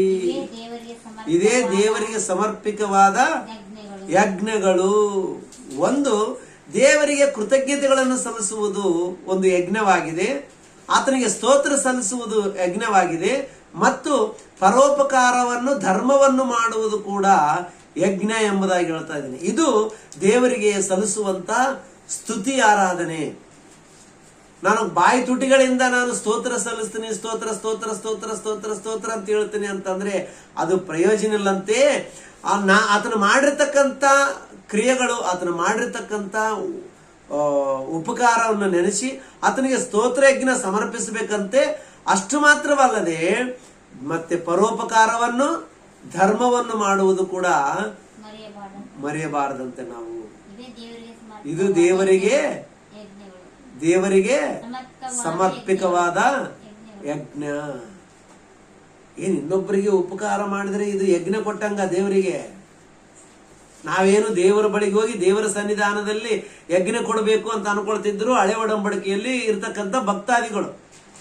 ನಾನು ಕಾಣಿಕೆ ರೂಪದಲ್ಲಿ ಕೊಡ್ತೀವಿ ಅಂತಾರೆ. ಇವತ್ತು ಭಕ್ತಾದಿಗಳು ಸೇವಕರಿಗೆ ದಶಮಾಂಶ ಭಾಗ ಆಗಿರ್ಬೋದು, ಅಥವಾ ಅರಿಕೆ ಕಾಣಿಕೆ ಆಗಿರ್ಬೋದು, ಇನ್ನೊಂದು ಕಾಣಿಕೆ ಆಗಿರ್ಬೋದು, ಕಾಣಿಕೆಗಳನ್ನು ಸಮರ್ಪಿಸಿಕೊಂಡ್ರೆ ಸಾಕು ಅನ್ಕೊಳ್ತಾ ಇದ್ದಾರೆ. ಆದರೆ ಬಡವರನ್ನು ನೆನೆಸಿಕೊಂಡು ಪರೋಪಕಾರವನ್ನು ಮಾಡಬೇಕು, ದಾನ ಧರ್ಮ ಮಾಡಬೇಕು. ಇದು ನಿಜವಾದಂತ ಅಸಲು ಸಿಸಲಾಗಿರ್ತಕ್ಕಂಥ ಯಜ್ಞ ಅಂತ ಹೇಳ್ತಾ ಇದೆ. ಇದೇ ದೇವರಿಗೆ ಸಮರ್ಪಿಸುವಂತ ಯಜ್ಞವಾಗಿದೆ ಎಂಬುದಾಗಿ ವಾಕ್ಯ ಸ್ಪಷ್ಟತೆ ನೀಡ್ತಾ ಇದೆ. ಅದಕ್ಕಾಗಿ ಪ್ರೀತಿಯುಳ್ಳಂತ ದೇವರ ಮಕ್ಕಳೇ ಆಲೋಚನೆ ಮಾಡಿ ದೇವರ ದೃಷ್ಟಿಗೆ ಯೋಗ್ಯವಾದದ್ದನ್ನು ಮಾಡುವುದಕ್ಕೆ ಪ್ರಯತ್ನ ಮಾಡೋಣ. ನಾವು ಎಲ್ಲವೂ ಕೂಡ ನಾನು ಇಷ್ಟರವರೆಗೆ ನಾನು ತಿಳಿಸಿಕೊಟ್ಟಂತ ಈ ಎಲ್ಲ ವಿಷಯಗಳನ್ನು ಕೂಡ ನೀವು ಮರಿಲಾರ್ದಂಗ ನೋಡಬೇಕಾಗಿದೆ ಪ್ರಿಯ. ಅದಕ್ಕಾಗಿ ದೇವರು ಹೇಳುವಂಥದ್ದು ಒಂದೇ, ನಾವು ಭಕ್ತರ ಅನಿಸಿಕೊಳ್ಳಬೇಕು, ದೇವರ ದೃಷ್ಟಿಗೆ ಯೋಗ್ಯರ ಅನಿಸಿಕೊಳ್ಳಬೇಕು, ಯಥಾರ್ಥವಾದಂಥ ಪ್ರೀತಿಯಲ್ಲಿ ನಾವು ಇರಬೇಕು ಅಂತಂದ್ರೆ ಒಳ್ಳೆದನ್ನು ಮಾಡ್ಕೊಂತ ಹೋಗ್ತಾ ಇರಬೇಕು. ನಾವು ಏನು ಮಾಡೋದು ಬೇಡ, ಒಳ್ಳೆದನ್ನು ಮಾಡೋಣ. ದೇವರನ್ನ ಎಲ್ಲಿ ನೋಡ್ಬೇಕಂತೆ ನಾವು ನಮ್ಮ ನೆರೆಯವರಲ್ಲಿ ನೋಡ್ಬೇಕಾಗಿದೆ. ದೇವರು ಎಲ್ಲಿ ಕಾಣ್ತಾನೆ ಅಂದ್ರೆ ನೆರೆಯವರಲ್ಲಿ ಕಾಣ್ತಾನೆ. ಬಡವರಲ್ಲಿ ಕಾಣಬೇಕು, ದಿಕ್ಕಿಲ್ದವರಲ್ಲಿ ಕಾಣಬೇಕು, ವಿಧವೆಯರಲ್ಲಿ ಕಾಣಬೇಕು ನಾವು ದೇವ್ರನ್ನ. ಮದರ್ ತೆರೇಸ ಕೇಳಿದ್ರೆ ಅಂತ ಪ್ರಿಯರೇ, ಮದರ್ ತೆರೇಸ, ನೀನು ಯೇಸು ಕ್ರಿಸ್ತ ನಂಬ್ಕೊಂಡಿದೆಯಲ್ಲ, ಮತ್ತೆ ಯೇಸು ಕ್ರಿಸ್ತನ ಸೇವೆ ನೀನು ಎಲ್ಲಿ ಮಾಡ್ತಾ ಇದ್ದಿ? ಕೇವಲ ಕುಷ್ಠರೋಗಗಳ ಮಧ್ಯದಲ್ಲಿ ನೀನು ಸೇವೆ ಮಾಡ್ತಾ ಇದ್ದಿ. ಮತ್ತೆ ಯೇಸು ಕ್ರಿಸ್ತನ ಸೇವೆಯಲ್ಲಿ ನೀನು ಕಾಣ್ತಾನೆ ಇಲ್ಲ. ಯೇಸು ಕ್ರಿಸ್ತನ ನೀನು ಎಲ್ಲಿ ನೋಡ್ತಾ ಇದ್ದಿ ಅಂತಂದ್ರೆ ಆ ತಾಯಿ ಹೇಳಿದ್ಲಂತೆ, ಮದರ್ ತೆರೇಸ ಹೇಳಿದಂತೆ, ನನಗೆ ಈ ಕುಷ್ಠರೋಗಿಗಳೆಲ್ಲ ಯೇಸು ಕ್ರಿಸ್ತನ ಕಾಣ್ತಾ ಇದ್ದಾನೆ ನನಗೆ ಅಂತೇಳಿ. ಕುಷ್ಠರೋಗಿಗಳೇ ಆ ಕುಷ್ಠರೋಗಿಗಳಲ್ಲೇ ನನಗೆ ಕ್ರಿಸ್ತನ ಕಾಣ್ತಾ ಇದ್ದೇನೆ, ಅದಕ್ಕೆ ಅವರ ಸೇವೆ ಮಾಡ್ತಾ ಇದ್ದೀನಿ, ನಾನು ಪರೋಪಕಾರವನ್ನು ಮಾಡ್ತಾ ಇದ್ದೀನಿ. ನನ್ನ ಯೌವನ ಕಾಲದಿಂದ ಇಲ್ಲಿಯವರೆಗೆ ಕೂಡ ನನ್ನ ಜೀವಿತವನ್ನೇ ನಾನು ಅವರಿಗೋಸ್ಕರ ನಾನು ಮುಡುಪಾಗಿಟ್ಟಿದ್ದೀನಿ ಅನ್ನಂತ ಮಾತನ್ನು ನಾವು ನೋಡ್ತಾ ಇರ್ತೇವೆ ಪ್ರಿಯರೇ. ನಿಜವಾಗಲೂ ಅದ್ಭುತವಾದಂಥ ಮಾತು. ಎಲ್ಲಿ ನೋಡ್ಬೇಕು ನಾವು ಅಂತಂದ್ರೆ, ದೇವರನ್ನು, ಬಡತನದಲ್ಲಿರ್ತಕ್ಕಂಥವ್ರನ್ನ, ಒಳ್ಳೆಯದನ್ನ ಮಾಡುವುದರಲ್ಲಿ ದೇವರು ನಮಗಿದ್ದಾನೆ ಅಂತಕ್ಕಂಥದ್ದನ್ನ ನಾವು ಮರಿಬಾರದು ಪ್ರಿಯರೇ. ಯಾಕಂದ್ರೆ ವಾಕ್ಯ ಹೇಳ್ತಾ ಇದೆ, ನಾನು ದೇವರನ್ನು ಪ್ರೀತಿಸ್ತೇನೆ ಅಂತೇಳಿ ಸಹೋದರನನ್ನು ದ್ವೇಷಿಸುವವನು ಅವನಿಗೆ ದೇವರು ಅರ್ಥ ಆಗಿಲ್ಲ ಎಂಬುದಾಗಿ ಯೋಹಾನ್ ಬರೆದ ಮೊದಲನೇ ಪತ್ರಿಕೆ 4ನೇ ಅಧ್ಯಾಯ 19-20ನೇ ವಚನದಲ್ಲಿ ನಮಗೆ ಕಾಣ್ತಾ ಇರುತ್ತೆ ಪ್ರಿಯರೇ. ನನಗೆ ದೇವರನ್ನ ಪ್ರೀತಿ ಮಾಡ್ತಾ ಇದ್ದೀನಿ, I love you my God ಅಂತ ಹೇಳಿ ಗಾಡ್ಗೆ ಐ ಲವ್ ಯು ಹೇಳಿ ಸಹೋದರ ಮೇಲೆ ದ್ವೇಷ ಇಟ್ಕೊಂಡ್ರೆ ಅವನಿಗೆ ದೇವರ ಅರ್ಥ ಆಗಿಲ್ಲ, ಅವನು ದೇವ್ರನ್ನ ಪ್ರೀತಿ ಮಾಡುತ್ತಾ ಇಲ್ಲ, ಅವನು ಸುಳ್ಳುಗಾರನು, ಅವನು ಮೋಸಗಾರನು ಎಂಬುದಾಗಿ. ದೇವ್ರನ್ನ ಪ್ರೀತಿ ಮಾಡಬೇಕು ಎಲ್ಲಿ ಅಂದ್ರೆ ಸಹೋದರನ ಬಳಿಯಲ್ಲಿ ಪ್ರೀತಿ ಮಾಡಬೇಕು, ಸಹೋದರನನ್ನು ಪ್ರೀತಿ ಮಾಡಬೇಕು, ಬಡವರನ್ನು ನೆನಪಿಸಿಕೊಳ್ಳಬೇಕು, ಮತ್ತು ದೇವರು ಮಾಡಿರ್ತಕ್ಕಂಥ ಪ್ರತಿಯೊಂದು ನೆನಪಿನಲ್ಲಿ ಇಟ್ಟುಕೊಂಡು ನಮ್ಮ ಆತ್ಮೀಯ ಯಾತ್ರೆಯನ್ನು ನಾವು ಸಾಗಿಸಿಕೊಳ್ಳಬೇಕು ಪ್ರಿಯರೇ. ಆವಾಗಲೇ ದೇವರು ನಮ್ಮನ್ನು ಆಶೀರ್ವದಿಸುವುದಕ್ಕೆ ಸಾಧ್ಯ ಉಂಟು ಪ್ರಿಯರೇ. ಇಂಥ ಒಳ್ಳೆಯದನ್ನು ನಾವು ಮಾಡ್ಕೊಂತ ಹೋಗ್ತಾ ಇದ್ರೆ ದೇವರು ಖಚಿತವಾಗಿ ನಮ್ಮ ಜೊತೆಗಿರ್ತಾನೆ, ಖಚಿತವಾಗಿ ನಮ್ಮನ್ನು ಆಶೀರ್ವಾದ ಮಾಡ್ತಾನೆ, ಎಲ್ಲದರಲ್ಲಿ ನಮ್ಮ ಸಂಗಡ ಇದ್ದು ನಮ್ಮನ್ನು ನಡೆಸ್ತಾನೆ ಪ್ರಿಯರೇ. ನಮ್ಮ ಕುಟುಂಬಗಳು ಶಾಂತಿ ಸಮಾಧಾನದಿಂದ ಇರ್ತಾವ ಪ್ರಿಯರೇ. ಒಂದ್ ವೇಳೆ ನಾವು ನಮ್ಮ ಸ್ವಾರ್ಥಕ್ಕಾಗಿ ನಾವು ಜೀವನ ಮಾಡಿದ್ರೆ ಅದು ಸರಿಯಾದಂತ ಜೀವನ ಅಲ್ಲವೇ ಅಲ್ಲ ಅಂತೇಳಿ ಹೇಳುತ್ತಾ ಈ ಮಾತುಗಳು ಇಲ್ಲಿಗೆ ಮುಗಿಸ್ತಾ ಇದ್ದೀನಿ. ಈ ಮಾತುಗಳಿಂದ ದೇವರು ನಿಮ್ಮೆಲ್ಲರನ್ನು ಆಶೀರ್ವದಿಸಲಿ. ಪ್ರಾರ್ಥನೆ ಮಾಡೋಣ ಪ್ರಿಯರೇ. ಕಣ್ಣು ಮುಚ್ಚಲಿ, ತಲೆ ಬಾಗಿಸಲಿ. ಪರಿಶುದ್ಧನೇ, ಮಹೋನ್ನತನೇ, ಪರಮ ಪ್ರೀತಿಯುಳ್ಳ ಪರಲೋಕದಲ್ಲಿರುವ ನಮ್ಮ ತಂದೆಯಾದ ದೇವರೇ, ನಿನಗೆ ವಂದನೆಗಳು, ಸ್ತೋತ್ರಗಳಪ್ಪ. ಈಗೋ ದೇವ, ಈ ಸಾಯಂಕಾಲ ಸಮಯದಲ್ಲಿ ನೀನು ಹೇಳಿಕೊಟ್ಟಂತ ಮಾತುಗಳನ್ನು ನನ್ನ ಬಾಯಿ ಮುಖಾಂತರ ನಿಮ್ಮ ಮಕ್ಕಳಿಗೆ ಅರ್ಥ ಆಗಿದೆ ಅಂತೇಳಿ ನಾನು ನಂಬುತ್ತಾ ಇದ್ದೀನಿ ದೇವ. ಇದು ನನ್ನ ಮಾತುಗಳಲ್ಲ, ನನ್ನ ಸ್ವಾರ್ಥಕ್ಕಾಗಿ ಅಲ್ಲ ದೇವ, ಇದು ನೀವು ಮಾತಾಡಿದ್ದೀರಾ, ಇದು ನಾವು ಕಲಿಬೇಕಾಗಿದೆ, ನಾವು ಜ್ಞಾಪಕದಲ್ಲಿ ಇಟ್ಟುಕೊಳ್ಳುವಂತ ವಿಷಯಗಳು ನಮಗೆ ತಿಳಿಸಿಕೊಟ್ಟಿದ್ದೀರಿ. ನೀವು ಮಾಡಿದ ಉಪಕಾರವನ್ನು ಮರಿಬಾರದು, ನಿಮ್ಮ ಆಜ್ಞೆಗಳನ್ನು ಮರಿಬಾರದು, ನಿಮ್ಮ ನಿಬಂಧನೆಗಳನ್ನು ಮರಿಬಾರದು, ನಾವು ಬಡವರನ್ನು ಮರಿಬಾರದು, ಇನ್ನು ಅನೇಕ ವಿಷಯಗಳನ್ನು ನಮಗೆ ತಿಳಿಸಿಕೊಟ್ಟಿದ್ದೀರಿ ದೇವ. ಈ ಮಾತುಗಳೆಲ್ಲವನ್ನು ಕೇಳಿಕೊಂಡಿರ್ತಕ್ಕಂಥ ನಾವು ಒಂದು ಕೂಡ ಮರೆಯದ ಹಾಗೆ ಪರೋಪಕಾರವನ್ನು ಮಾಡುತ್ತಾ ಮತ್ತು ಪ್ರತಿಯೊಂದು ವಿಷಯದಲ್ಲಿ ನಾವು ಒಳ್ಳೆಯದನ್ನೇ ಮಾಡುತ್ತಾ, ನಮಗೆ ಕೆಟ್ಟದ್ದು ಮಾಡಿದವರಿಗೂ ಕೂಡ ನಾವು ಒಳ್ಳೆಯದನ್ನೇ ಬಯಸುತ್ತಾ, ಒಳ್ಳೆಯದನ್ನೇ ಆರೈಸುತ್ತಾ ಬದುಕುವಂತ ಒಳ್ಳೆ ಮನಸ್ಸು ನಮಗೆ ಅನುಗ್ರಹಿಸಬೇಕೆಂಬುದಾಗಿ ನಿಮ್ಮನ್ನು ಬೇಡಿಕೊಳ್ತಾ ಇದ್ದೇನೆ. ಕೂಡಿ ಬಂದಂತ ಎಲ್ಲರನ್ನು ಹೆಸರೆಸರಾಗಿ ಆಶೀರ್ವದಿಸಿರಿ, ಬಲಪಡಿಸಿರಿ, ನಿನ್ನ ಜ್ಞಾನದಿಂದ ತುಂಬಿಸಿರಿ, ನಿಮ್ಮ ಆಲೋಚನೆಗಳಿಂದ ತುಂಬಿಸಿರಿ, ನಿನ್ನ ವಾಕ್ಯದ ಪ್ರಕಾರ ಬದುಕುವಂತ ಒಳ್ಳೆ ಆಲೋಚನೆಗಳು ಎಲ್ಲರಿಗೆ ನೀಡಬೇಕೆಂಬುದಾಗಿ ಅವರವರ ಕುಟುಂಬಗಳಲ್ಲಿ ಶಾಂತಿ ಸಮಾಧಾನವನ್ನು ಅನುಗ್ರಹಿಸಿರಿ. ಅವರ ಕುಟುಂಬಗಳಿಗೆ ಬೇಕಾಗಿರತಕ್ಕಂಥ ಅಗತ್ಯಗಳನ್ನು ಪೂರೈಸಿರಿ. ಅವರ ಕುಟುಂಬಗಳಲ್ಲಿ ಯಾರಾದರೂ ಅನಾರೋಗ್ಯದಿಂದ ಇದ್ರೆ ದೇವ, ನಿಮ್ಮ ಕೃಪೆಯುಳ್ಳ ಹಸ್ತದಿಂದ ಮುಟ್ಟಿ ಗುಣಪಡಿಸಿರಿ. ಅವರ ಕುಟುಂಬಗಳ ಕೊರತೆಗಳೆಲ್ಲವನ್ನು ತೊಲಗಿಸಿರಿ, ಶಾಂತಿ ಸಮಾಧಾನವನ್ನು ಅನುಗ್ರಹಿಸಿರಿ.